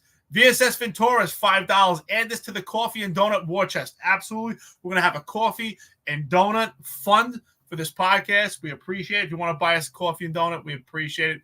And thank you so much. And again, don't be shy. If there's topics that you want discussed on this podcast, mention it. If it's a topic that we think something that should be discussed, we will. And again, I think John and I have had an array of topics. We've talked about mental health. We talk about masculinity. We talk about police perspective. We talk about how politics has affected policing. We're talking about drones. So I think we've spread the array of topics. Again, if you think there's other topics that want to be discussed, don't be shy, and we will mention it. Yeah, no, I agree. Patrick Donahue says, bring back bad bald cops. I'm with you. Make the NYPD masculine again. Make America masculine again. Let's go. So, yeah, I mean, listen, so I think right then and there, you see a huge problem, right? You see a huge problem when we're talking about police work, when we're talking about public safety. There were two examples of it right here. The other examples that we deal with is when we're talking about emotionally disturbed people. You could say the same. It's the same exact scenario, whether they're fighting or not. Any type of call in 911 streets, it's that same scenario. Drone goes there, views from up top, possibly could yell things over the loudspeaker to keep the crowd away. That will help. I'm not saying it wouldn't help, but it's not a replacement for the officer. So touting the drones as a first responder program is insane. Talking about autonomy in drones is insane because we're removing the human element of it. There's not accountability tied to that when we do that. Look at the unyielding power that New York City mayor gave to the sheriff. What about happens if we did that with drones and robots? Oh, I'm just going to come in your store. I'm going to search it. We're going to take you to jail. I mean, we cannot allow that. Would be dystopian. It's already dystopian what's going on when we're concerned with Operation Padlock to Protect. It's a dystopian operation. It's insane. Doesn't make any sense. It's completely un-American. And then we bring it over to the drones. They would be effective at responding to 911 calls. Not every 911 call. I don't think every 911 call needs a response. You saw the response in Dulles and Queens with the home invasion at night. They couldn't get the chopper up. They used it. It was brilliant. It worked great. It was awesome. It was a great tool. And now we pretended like the drone was at this scenario where cops were fighting, or put that into any 911 call, put that scenario there, overhead view, another set of eyes on there, possibly yelling out orders or commands. But that's it. Does not replace officers responding. What we need is an effective police department. We need effective training and effective policy that allows police officers to get people into custody safely and humanely, not endanger officer safety, not endanger public safety by allowing things to fester, fights to go on for a prolonged period where it allows crowds to gather even further. People are talking about drones with tasers. I know that they're working on that technology. I don't know how I feel about it, or I don't. I know the taser is completely ineffective, what I see in all of these videos. We saw whatever title he is now. It's Halloween, so I guess we'll say he's a 3-star chief, Tariq Shepard. So happy Halloween, Tariq. You're now a 3-star chief. So we saw him testify that the taser is only effective 70% of the times. We're saying it's effective way less than 50% of the times. And I think that when we look at the drone with a taser, we also have to have a human element tied to that too, because there needs to be accountability. There needs to be people accountable that are going to answer up for utilizing force, right? And that's all we're talking about is accountability. I do think negative impact on the drones, something we haven't talked about, is, again, it's just more scrutiny for the officers, because if you have an overhead view, I can guarantee you right now, I don't know anybody anymore. I don't really talk to anybody anymore. Even the people I know, I try to stay away from, because I don't want to get them in trouble. And, there's a real sense of paranoia in this administration, the NYPD, if they think you're talking about the administration. So I stay away from the people I know that are still on the job. But I can guarantee you this. I can guarantee you that the Civilian Complaint Review Board is fighting with the NYPD daily to get that drone video, to get every drone video that goes on. And they probably have access to it. I don't see how the NYPD is going to be able to keep them from it. At the end of the day, it is public information, and I have no problem with the CCRB getting it. I have no problem with the public getting it. I don't see any reason, if we're saying it's for transparency, let it be transparent. My issue with the CCRB is getting it because, just like the body camera video, it will be used improperly to substantiate frivolous charges against members of the NYPD. That's the only downfall, other than the excessive spending and corruption, that I believe is surrounding these contracts. We got some great input by our friends and listeners podcast, and with them, some of them are asking questions, which means that they really care. So Unfiltered Fishing says, when is anyone training with no RDLs and 12-hour tours? No, I get it. The cops are overworked right now and they're exhausted. That's why you need to put pressure on the unions. The unions are supposed to be the mouthpiece for the police officers, for the rank and file. The unions are supposed to speak out and say, listen, our cops are overworked. You need to hire more cops. Our cops need training. Now, don't get me wrong. I'm not saying that you have to train every day. You're not training for competition. You're a police officer. You're out there working. But you need some training. Once a week, or maybe even once every week and a half, some training so that you're familiarized, right? Because you are getting trained. You're getting on the job. It's a byproduct, right? Police officers are constantly engaging people, especially in New York City. You're constantly engaging people. The volume of work that you do is part of your training. So if you had some training, whether it was once a week or maybe once every week and a half, in addition to, I'm sure a lot of these cops also, they have time to go to the gym and get, do curls for the girls. But I'd rather, instead of you having your beach muscles, that you are trained and that you have the ability and know how to use your body and know what it feels like when someone else grabs you, because you have to be comfortable with that also. So, like I said, you're not trained for competition. Once a week, twice a week, maybe once every week and a half, whatever the case, whatever you want, whatever capabilities you want, but at least have yourself familiarized. Stephen from former sergeant, our brother here, from System Unfiltered, he put here, this is very true. NYPD has free MMA and BJJ classes in the police academy. Every cop should do it to save your life. Your life's on the line. Listen, check out my buddy. His name is Gustavo. He's at the police academy. He's a Brazilian Jiu-Jitsu black belt. He's been a black belt since he's a kid, grew up in Brazil. He's phenomenal. Gentleman. He also teaches at Henzo Gracie's in Whitestone, Queens. They have a free classes on Tuesdays for cops. So many opportunities. If you're a veteran, go to catchalift.com, wedefy.com. There's free for veterans. They even offer money to buy you equipment, whatever martial arts you decide to take part in. There are so many opportunities out there. You just have to be willing to do the research. If you want, contact me at www.defianceunfiltered.com or contact me on social media. You can DM me. I'll tell you where to go. There's a lot of programs out there that are offered where you don't have to pay and put a dime in your pocket. There's also in Brazilian Jiu-Jitsu and all over through the country to support a cop, where a lot of places they don't charge cops at all. And like I said, you don't have to go every day, but once a week, once every 2 weeks, I don't think that's too much to ask. It's to save your own life. So please take care of yourself. It's very important. You can't rely on the police department training because it's just not enough and they don't give it to you. And you can't rely on other police officers responding. You can't rely on this brotherhood anymore. That's why John and I say make the NYPD masculine again. We watched that video. There's one police officer who's fully committed and getting that adversary into control, getting that subject into custody. And one is kind of hesitant. I don't know if it's fight, flight, freeze, or whatever the case is, but quite hesitant. So we need everybody on board. So you got to take care of yourself. Yeah, so Pat Donahue says, where's the city-funded 4-6 precinct violence interrupters to de-escalate the situation? Want a new topic?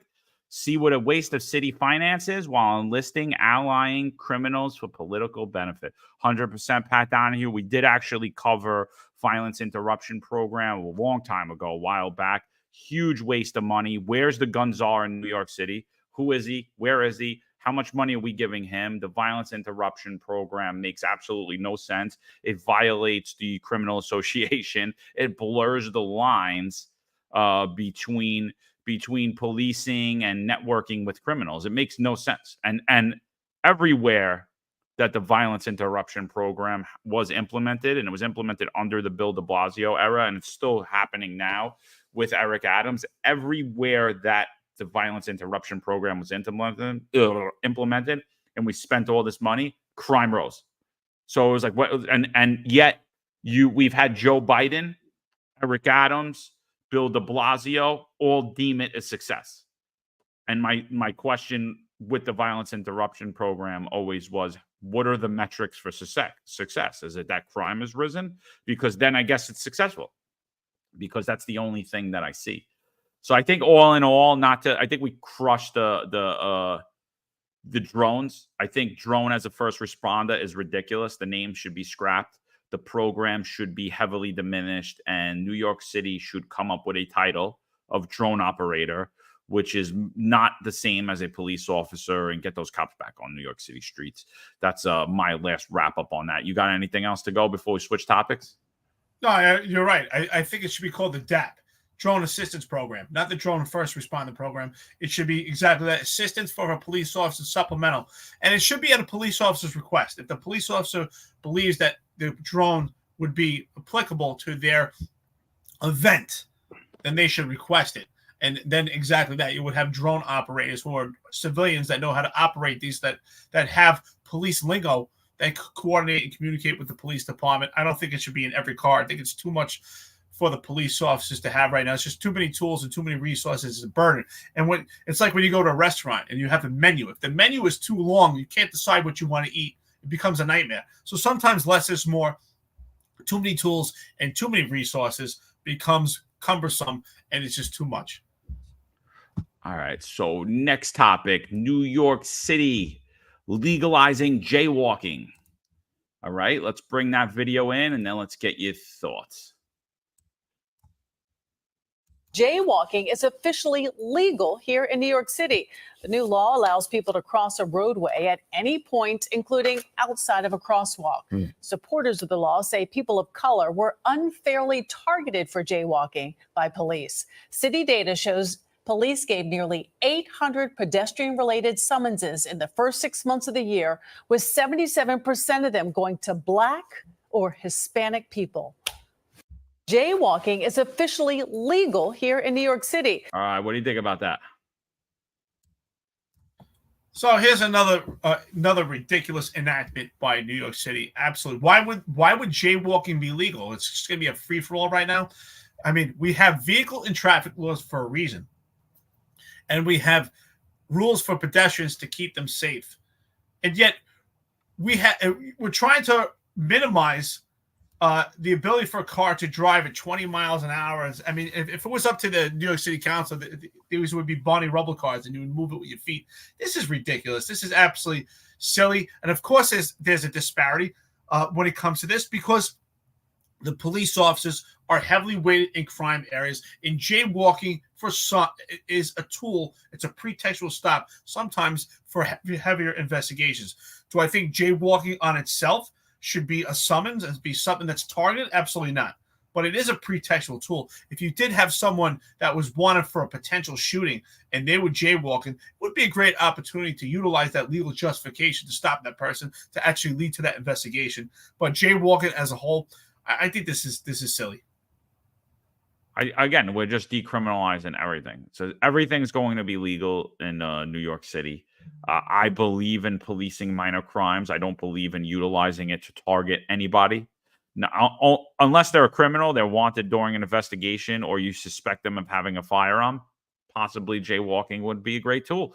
You suspect them of having an illegal firearm. You suspect them of having proceeds from a crime on them, possibly a burglary, a robbery, a grand larceny, I think then absolutely we should have tools available to stop people. With all the data, with all the tracking, with the body cameras, with the cameras everywhere, I think we're able to see now if a cop is utilizing jaywalking improperly.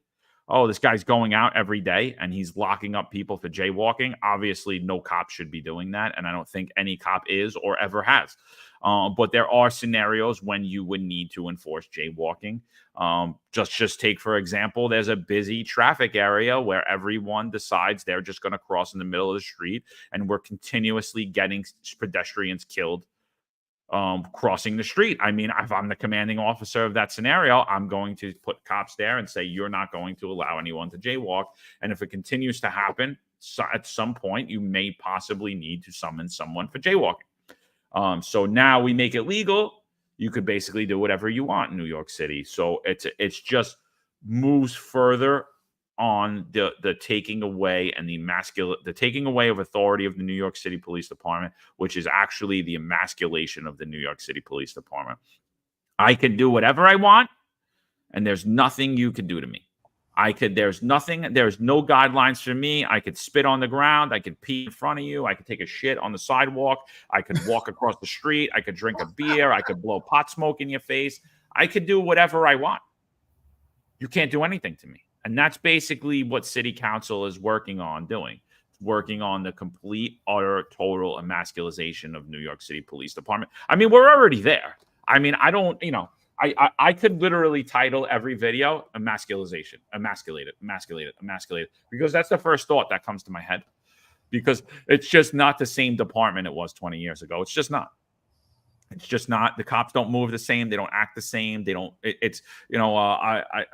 I think it was I don't remember who said it, but they said, John, 2 cops on a guy resisting arrest. Yeah, 2 cops on a guy resisting arrest. I've been in plenty of resisting arrest situations. Big guys, strong guys, small guy, strong guy, little guy, wiry guy. I don't remember a time, and I could be wrong. And if anybody could remind me, I don't remember a time that two guys were unable to get a guy handcuffed. I don't remember it. I could be wrong. I just don't remember it.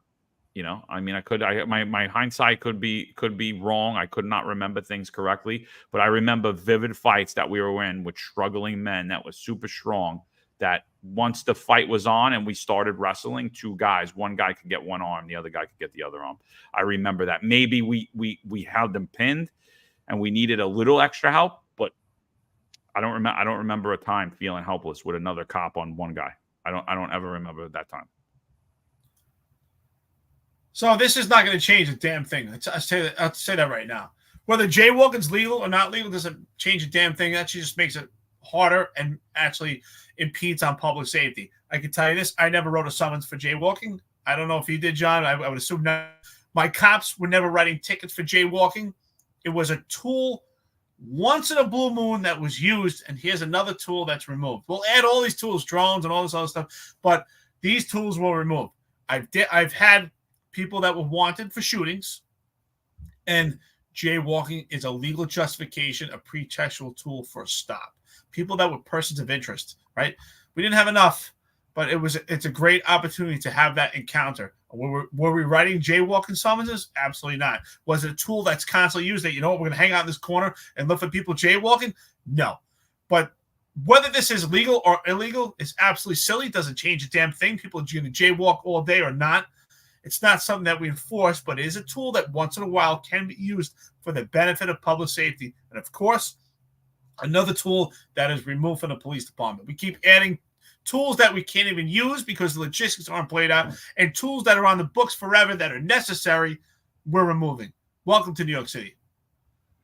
Yeah, absolutely. So let's get into crime, right? We haven't talked about the crime statistics, New York City crime statistics. A woman asked me last night, is crime really up in New York City? I feel like it is, but everybody says it isn't. The mayor says it isn't. The New York City Police Department says it isn't. There are people on the left that tell me that I'm crazy and I'm a conspiracy theorist, but I just feel like crime isn't the same. So I directed her to follow a blog called whitecollarfraud.com, which is ran by convicted felon, former Crazy Eddie CFO, Sam Antar. So I get all my crime data from him. He gets his crime data statistics from the NYPD's own numbers, and he takes out the spin on it, and he just tells you what it is. He puts a long term, he zooms out on the crime numbers, right? NYPD and the city zoom in on the crime numbers, and now they're beginning to remove years, remove locations, remove crimes, and then they're telling you that crime's down when in fact it's not. So what Sam Antar's view is looking at crime as a whole from when New York City mayor came into office, and then from when crazy legislation like bail reform and discovery reform and raise the age came into play, right? 2018, 2019. So that's his view on the data. So let's get into his crime data. So breaking current year-to-date statistics on violent crime in New York City, week 42 of 2024. Year-to-date, violent crime is higher than full year 2019, year before COVID, discovery reform, and bail reform. So right then and there, we already surpassed crime in 2019. It's already high, right? Violent major felonies, 2024 versus 2023, up 3.9%. Violent major felonies, 2024 versus 2021, up 27.1%. Eric Adams' tenure as mayor, Jumaane Williams' tenure as public advocate, Brad Lander's tenure as controller. Violent major felonies, 2024 versus 2019, up 31.4%. The year before the pandemic, bail reform and discovery reform. If current trends persist, violent major crimes are projected to surpass the annual totals of the past 32 years, dating back to 2002. New York City is less safe from violent crime after bail reform, discovery reform, and the election of New York City Mayor Eric Adams, public advocate Jumaane Williams, controller Brad Lander. Williams and Lander supported bail reform and discovery reform. So did Eric Adams. He did not put that in there, but he did too. He cheered it on. I clearly remember it. Yeah, like you said, John, check out our friend Sam Antar. I think he does a great job. And what's key about that is that there is no spin on this. There's no manipulation of statistics. The statistics are the NYPD's on their own numbers. So I don't know why that's a tongue twister, but it is. But what we have to understand is that this administration is doing exactly what we have been saying in this podcast for 2 years. They are gaslighting the public, and they are manipulating stats to give their perception that crime is down, when reality is they're fighting the truth. And the truth is crime is substantially up. They cherry pick what years they're going to reflect crime upon, and they also manipulate the numbers. You know, if 2019 you weighed 500 pounds, and then in 2023 you lost 200 pounds, and then in 2024, halfway through the year, you gain 50 pounds, and then you lose 25 pounds. Did you lose weight? But no, they're going to tell you that you lost 25 pounds. But what they're not telling you is that since year 2019, how much you have gained, and actually you've lost from the gain, and you still gained. And that's what they're not telling you. It's complete manipulation of statistics. It's a play on words, and it's total semantics. Yep. Just back on the jaywalking, Neil S. says, so if people of color are disproportionately being arrested for assault, should the crime of assault be decriminalized? Great point. I actually told my commanding officer one day, because he was mad that I arrested someone who was breaking into cars who made us prior to us actually getting him into stealing anything. So we locked him up for marijuana. He was mad. He said that we're not looking to lock up Black and brown youth any longer for smoking marijuana because they're disproportionately arrested. I said, yeah, but they're disproportionately arrested for rape and robbery also. I said, should I not arrest them for that too? Should I let them go? Should I start to arrest people based on the color of their skin? And he's like, I'm not saying that. I was like, well, that's what it sounds like you're telling me. I'm like, so am I allowed? I was like, so if a white kid's breaking into a car and I don't get him, but I had him smoking marijuana earlier, that's okay. I could lock him up, but you're telling me just don't lock up the Black and brown people. He's like, that's not what I said. I was like, well, that's what you're implying. I said, I'm confused. What should I be doing? He's like, just do exactly what you've been doing. I was like, okay, no problem. But yeah, that's it. It makes no sense. It's a talking point that nobody looks into. And Neil, thank you for looking into it and honing in on exactly what the problem is. The problem is not the crime. The problem is that people are breaking the law, right? It's not the crime. It's not the crime that needs to be decriminalized. If there was a problem that the police department's misusing it or a particular officer is misusing it, point to it. Show us it. But they don't do that. They just give you these talking points. Show us where it was misused and how it was misused. Don't give me the data. Don't give me the black and brown. It's disproportionately used against them. Okay, where was it used improperly? I don't care about the statistics when we're based on ethnicity and that it's something. I want to know that. But where are you alleging that it was misused? Where are you alleging that it was used improperly? Show us it. We could fix that. Show it to us. They don't do that. Let's decriminalize everything. Because ultimately the goal is decriminalization. The goal is not for a safer, more juster version of public safety. It's not that. It's not that at all.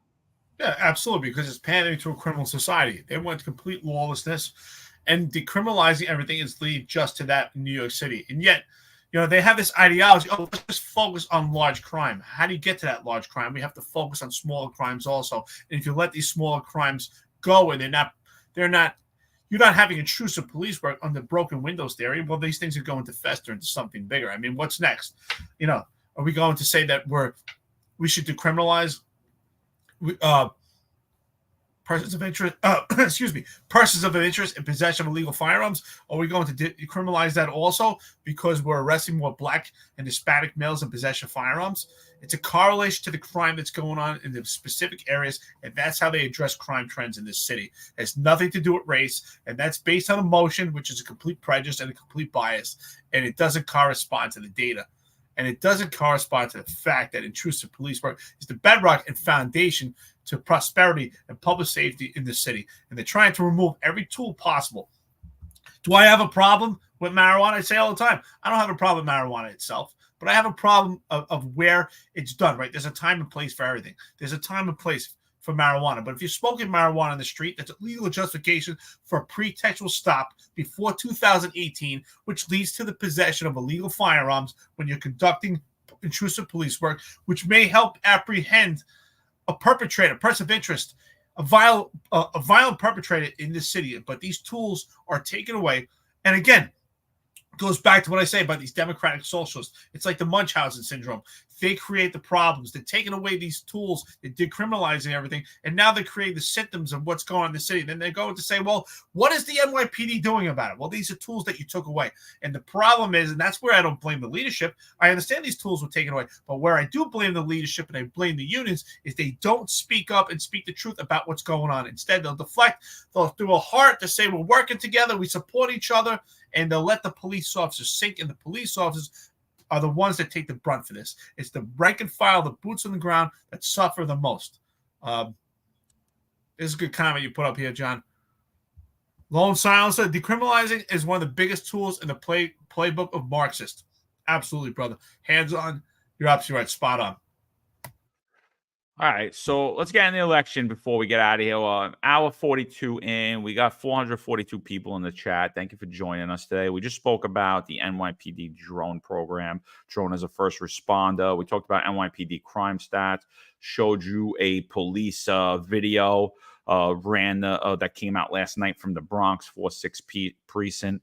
2 officers were injured and a person resisting arrest. And we brought in the scenario if possibly the drone as a first responder could respond there. So we went through all that. Let's talk a little about the election. We're right here. The election's here. I think everybody's talking about the presidential election. I've had a lot of, I won't even say that they're debates because I haven't actually heard a talking point from anyone on why they're voting for why they're voting for Kamala Harris, other than I hate Trump. I haven't heard one talking point. None. Not one policy. I've heard, I'm not going to say not talking point because I've heard people say, well, I'd rather Kamala Harris watch my kids, or stupid, ridiculous things like we're having, like this is a popularity contest, talking about actual policy, actual direction of the country. Here's Phil Murphy. Phil Murphy is working to destroy the entire shoreline of New Jersey with he's putting in these huge windmills that the contract's already in place to put the windmills across the whole line in the water of the Jersey Shore, which has been proven to kill birds, marine life, pollute the water, and provide nearly zero energy, very low form of energy. They don't last long. New Jersey currently has not one maintenance contract or mitigation contract in place for these windmills. So should one of them rot and fall into the water, should one of them break down or a piece fall off, natural disaster happen, there is no mitigation contract to take that windmill out. There's nowhere to bury them. Donald Trump has said if he gets into office, he is going to outlaw that immediately. He's going to stop that immediately. So yeah, the blades can't be recycled. We're killing birds, we're killing marine life, we're destroying the entire shoreline of New Jersey, which is New Jersey's most valuable asset. So Phil Murphy, Kamala Harris supporter. This is Phil Murphy on CNBC yesterday talking about why he's supporting Kamala Harris. And this is what everybody that I've spoken to sounds like. You like Kamala Harris, not just against. So what are, let me ask you, do you believe we should abolish the filibuster? And you can answer after I do it. How about getting rid of private insurance? How about taxing unrealized gains? How about nationalizing energy? How about mandatory gun buybacks like Australia?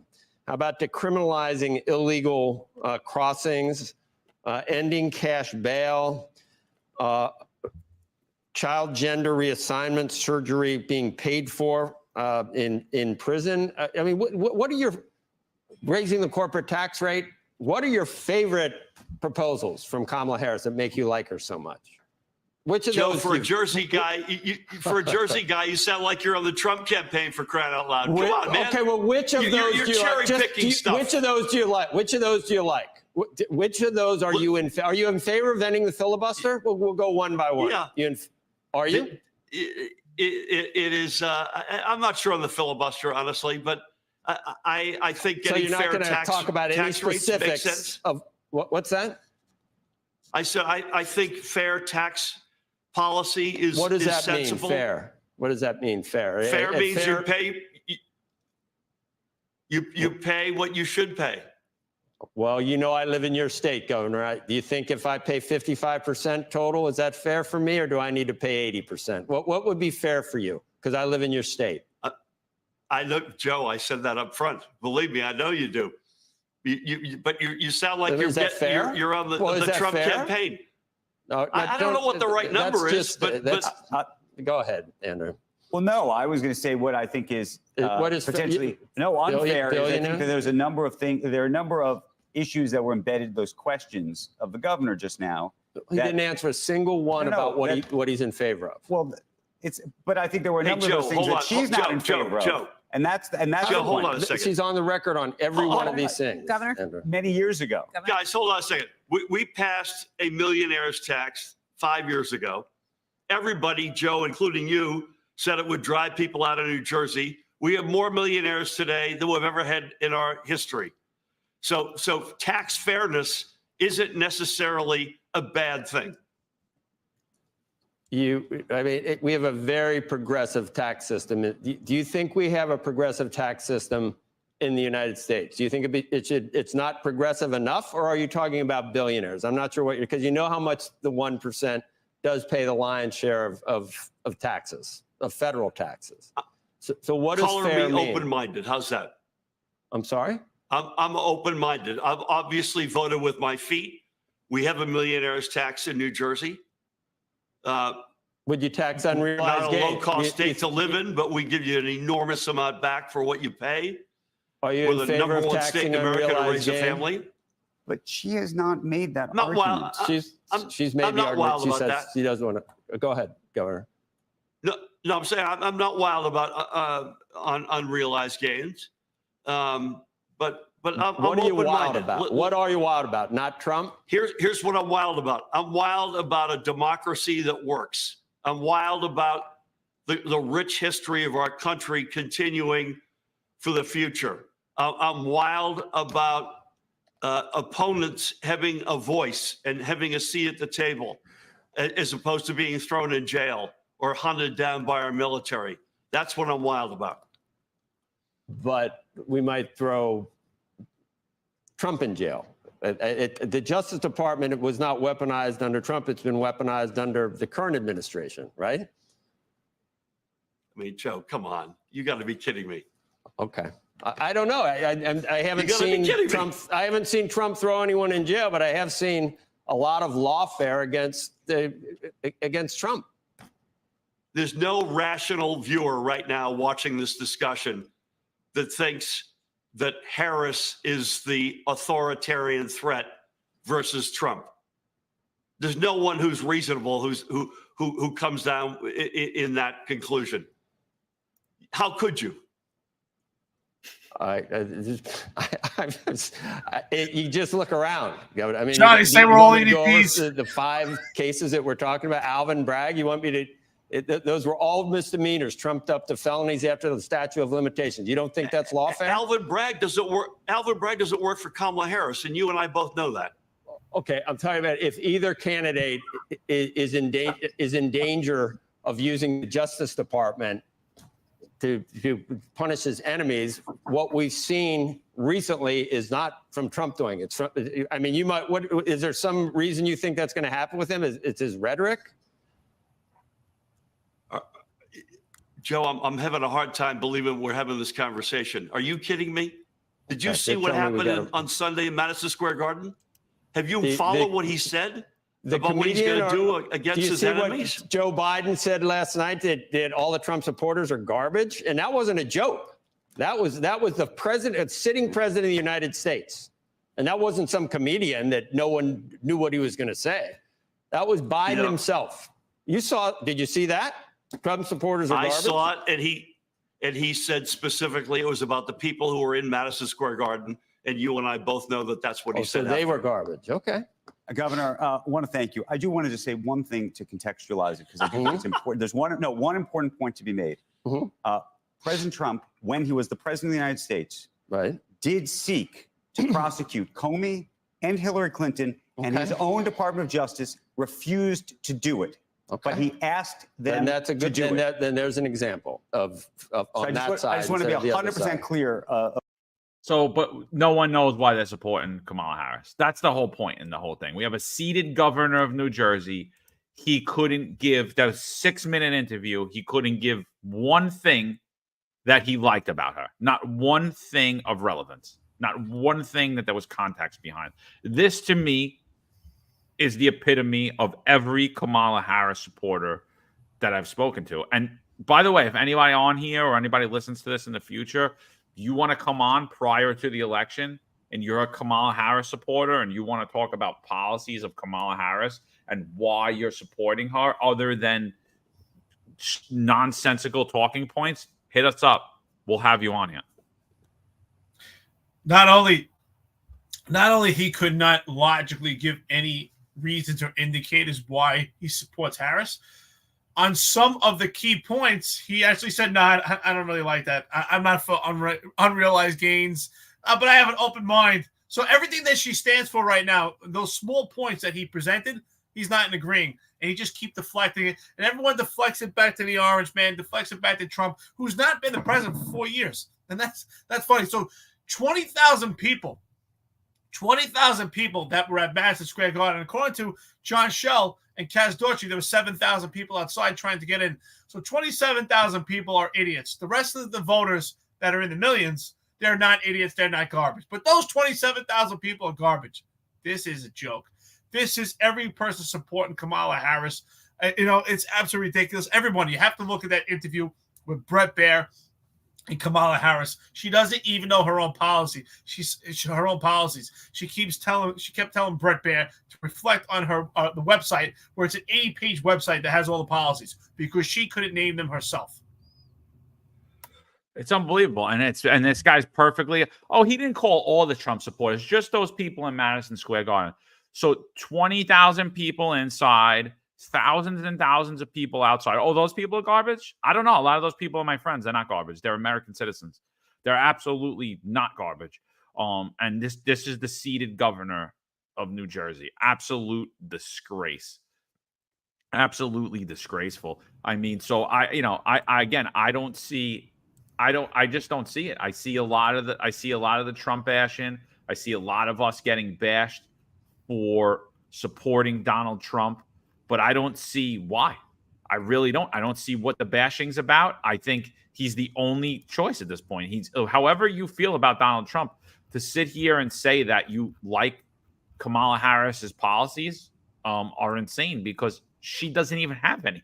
Nobody could even articulate them. She couldn't articulate them either, right? She was on that interview and she's like, I have 60 pages of policy. Just go to my website. Just go to my website, and like that's, but Brett Baer had her on that interview. He had her on there for a half hour. It was with all these types of rules and regulations that had to be done. The other thing, and she didn't at one point say why you should vote for her, what her policies are going to do to bring down inflation. I heard a commercial last night. You know what she's going to do to bring down inflation? Do you know what her plan is to bring down inflation? She's going to target businesses that are price gouging. I'm like, that's not going to bring down inflation. You're just going to go after business. It's going to just be more of an anti-business thing. And then Joe Rogan has been talking about this, right? Because he had Donald Trump on recently. Donald Trump sat down for 3 hours. Joe Rogan said he was very impressed with him. One, he was impressed because he came in. He never used the bathroom. He didn't drink one thing the whole time. He sat down there for 3 hours. They took pictures after. He didn't use the bathroom before he left, and he was on his way. And then he was going out to the next thing. Kamala Harris was in Texas recently when they heard that Donald Trump was going to go on Joe Rogan, and they said, Kamala Harris is thinking about coming on. All rules and regulations around it. He said, listen, have her come here. You're in Texas. I'll stay up. If you want to come on at 10 o'clock at night, I'll be here for 10 o'clock at night. You want to be here at 2 o'clock in the morning? I'll be here. I just want to speak to her. I just want to have a candid conversation with her. Instead, the camp came back with, no, we don't want to do it in your studio. We want you to fly to her. It could only be for an hour. He didn't say that she wanted the questions, but I think he hinted at it. I think if you look at what he said and what he tweeted, he 100% hinted at it. And when he speaks about it, I think you put a video out yesterday on Instagram about it. I think when you watch that video, he hints at the fact that she also wanted the questions. And to me, that's the biggest reason that I hate politicians, is because I don't know who they are. I know who Donald Trump is.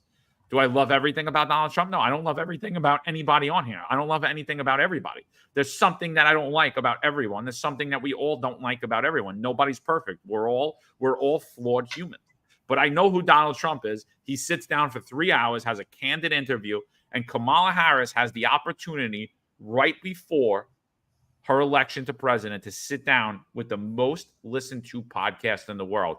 And let's take it back, the most media, the largest media outlet in the world, which happens to be now the Joe Rogan podcast. Joe Rogan is getting more views than Fox News, CNN, MSNBC, CNN, OWN, whatever other news network you want to be combined. Newsmax. He gets more views in one episode than all of those news stations combined, every major media combined.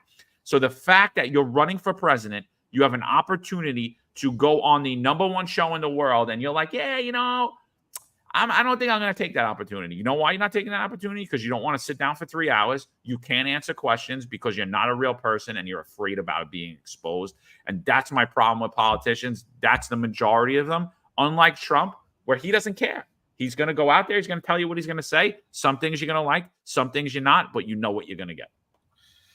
Well, the problem I also have with the left is that they've labeled Americans. It's no longer that you're American and that here are your ideologies and this is what you want, or you're American, this is what you want. The left has labeled and divided this country. You're either a Trump American or you're a Kamala American or you're a Biden American. Why has it come down to that point? I tell you right now, I don't think that people that are supporting Kamala Harris, I don't think garbage. To me, they're fellow Americans who are misinformed, who don't understand the political process, that they're deflecting their hate towards Donald Trump, and then and they're not actually talking about the actual issues.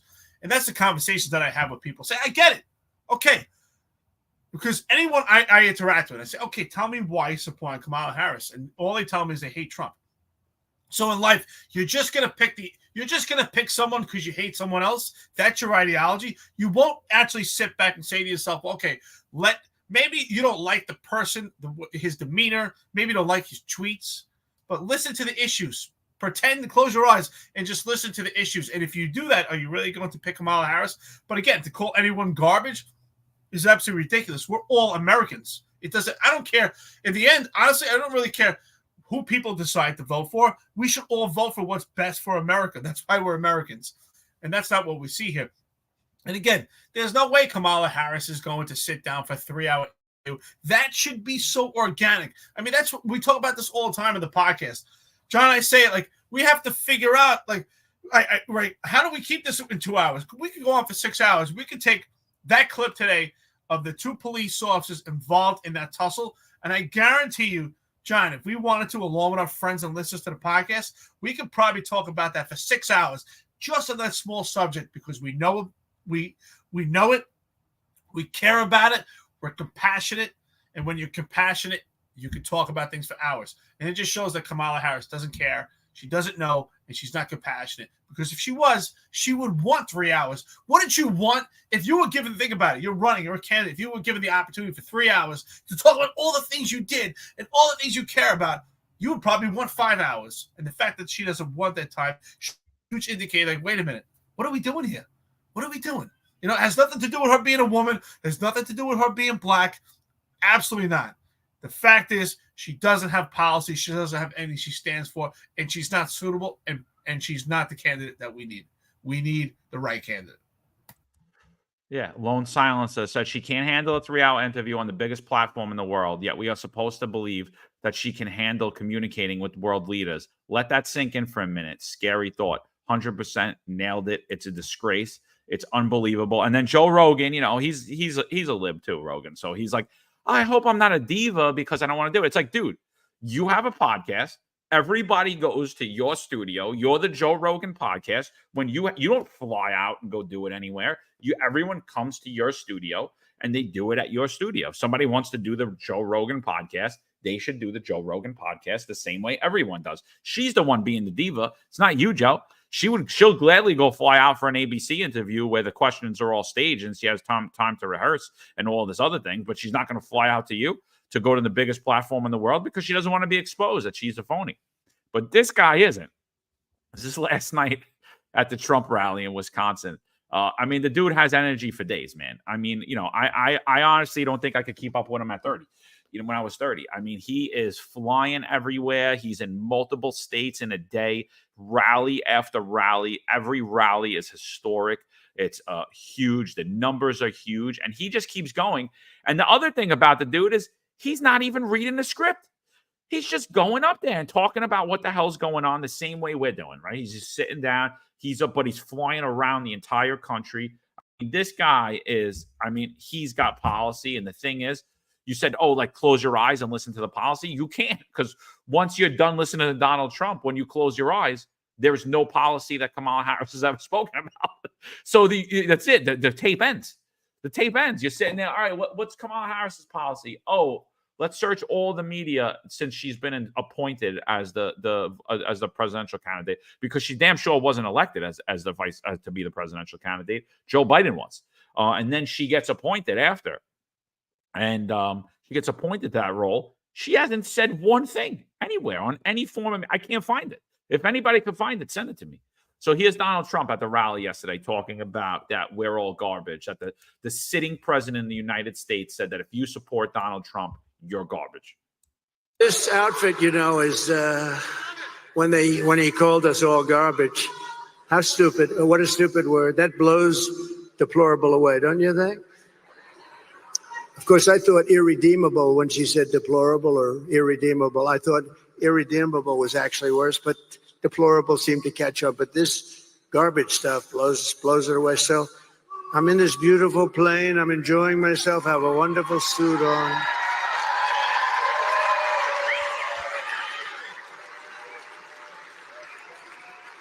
And one of my people came in and said, "Sir, you know, the word garbage is the hottest thing right now out there. The hottest thing out there. Sir, would you like to drive a garbage truck?"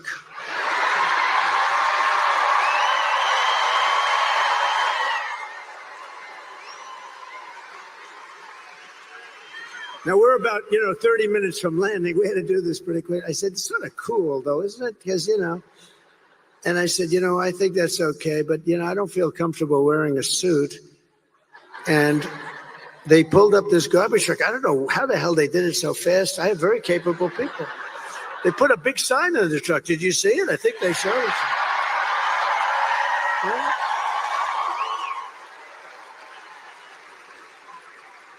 And then they said, "Sir, we have a vest." I said, "Well, should I leave my suit on and put it over the vest?" But that doesn't look very good, right? That doesn't look good. So I said, "All right, look, let me take it off." And then I actually said, I climbed into the truck, but so I said, "How the hell do you get into this truck? It's way up high. It's a big one." This was a beauty. I said, "You didn't have to buy it that big, right? You have to get it that big?" They brought this brand new, gorgeous truck, wonderful driver. He looked like Cary Grant in his prime. You know who that is? This beautiful driver. And he drove that big thing up. And I said, "Man, this is bad because now I have all the cameras are all watching. Look at all the fake news. They were most of them.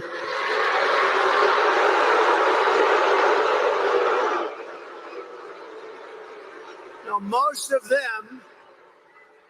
Many of them were there, and I'm saying, "Oh boy, one little mistake with these guys, and your political career is over. You can't even." So I said, "Man, if I don't get up there, this is going to be very embarrassing." These stupid people, they'll say, "He's cognitively and physically impaired." And I can't do that when I'm alongside of this great athlete. I got to get up to that. So the first stair is like up here. I'm saying, shit. So I had the adrenaline going and I made it.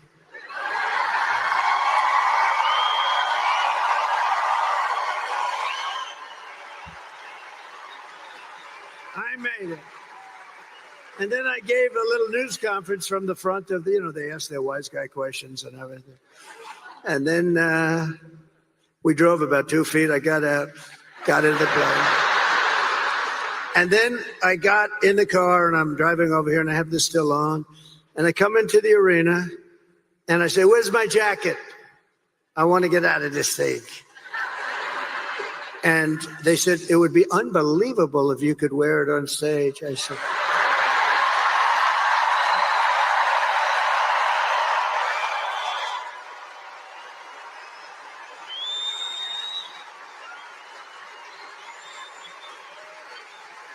I said, "No way.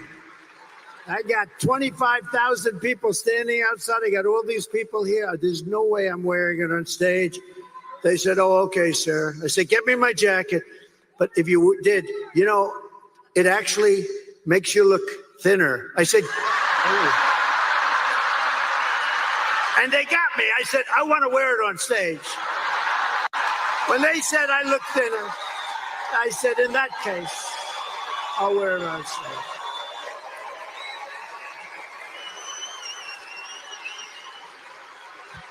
I may never wear a blue jacket again. I may go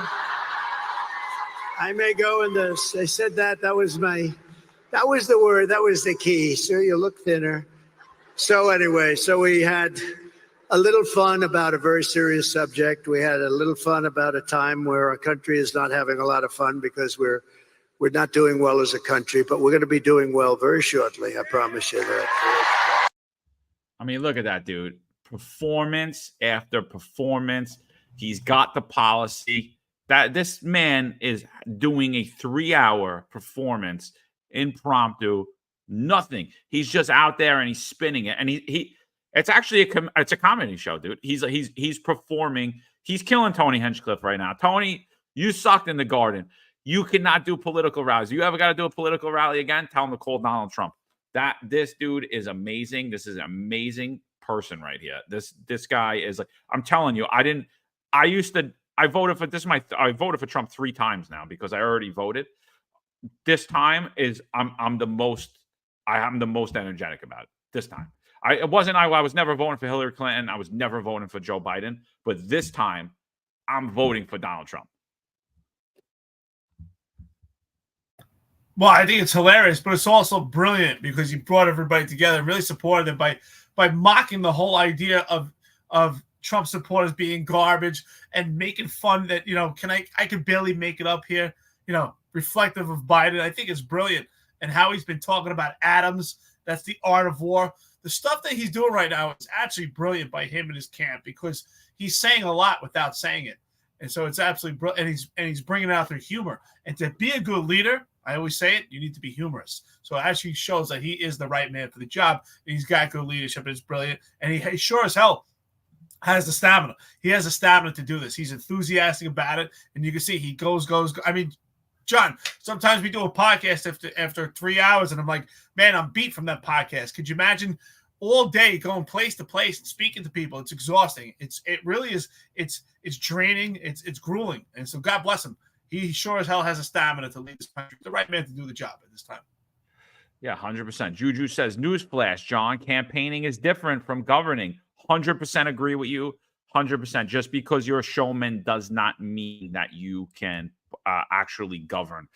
So we've had 4 years. We're in a unique situation. We've had 4 years to see Kamala Harris govern. We've had open borders, high inflation, high crime, lowered salaries, cost of everything is up. There's a bleak outlook on the country. And we had 4 years of Trump prior to that. And we've seen cost of money was very cheap. Inflation was not only non-existent, the price of goods went down under Trump. Our salaries went up under Trump. People were able to buy homes, buy things they couldn't afford, buy vehicles that they weren't able to prior, had money to buy vacation homes. So we're in a very unique scenario where we've seen both of them govern. And again, Donald Trump is now presenting policy to bring down the inflation, to raise your cost, not raise your cost of living, to lower your cost of living, to bring down the price of goods, to put more money back in your pockets through tax breaks, tax incentives. So again, I think we're looking at closing the border under Trump. Under Kamala Harris, the border remains exactly as it is. And that's coming directly from her mouth. Her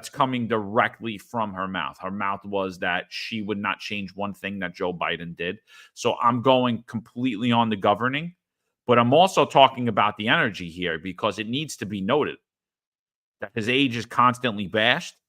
And this man is doing stand-up performances for 3 hours nightly in front of thousands and thousands of people. He's traveling all over the country every day.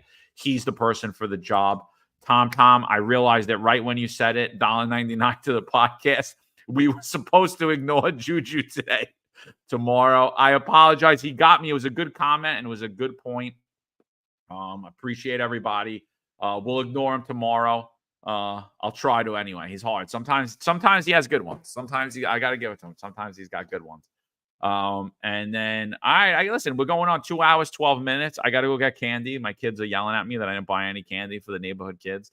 And they don't want to look, they don't want them to, all the kids to think I'm mean. So, I got to go get myself some candy. Any thoughts you want to talk? Anything you want to talk about before we get out of here? Happy Halloween, everybody. Listen, reminder, come up with a design for the mug for, New York's Finest Unfiltered podcast. And after that, at some point, we'll move on to shirts and other items. But for now, come up with a good design for the mug. We want to send out a free mug to who comes up with that design.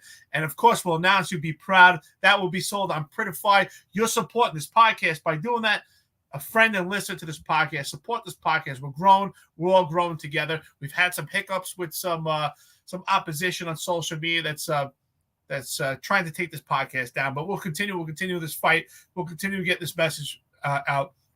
Thank you so much for the coffee and donuts donations to this podcast. We appreciate it. Let's build this network together. In the end, doesn't matter who you're voting for. We should all be Americans. Remember that. Support America. So you know what? No one's garbage. Just these people need to be properly informed. Trump is the man. Let's continue. Tom, another $1.99. Halloween is for Ball. Thank you so much, brother. We appreciate it. More coffee and donuts. Let's go right to our friend Tom Sullivan. Oh, you want to go to this? No. That's it. No, that's it. Oh, All right, okay, gotcha. Listen, we'll be out of here. Tom Sullivan, he's a true American patriot. Vote Tom Sullivan. Couple days left. Thank you so much, everybody. We will see you tomorrow. All right, tomorrow, 8:05 live, New York's finest retired and unfiltered podcast. We'll be back at you.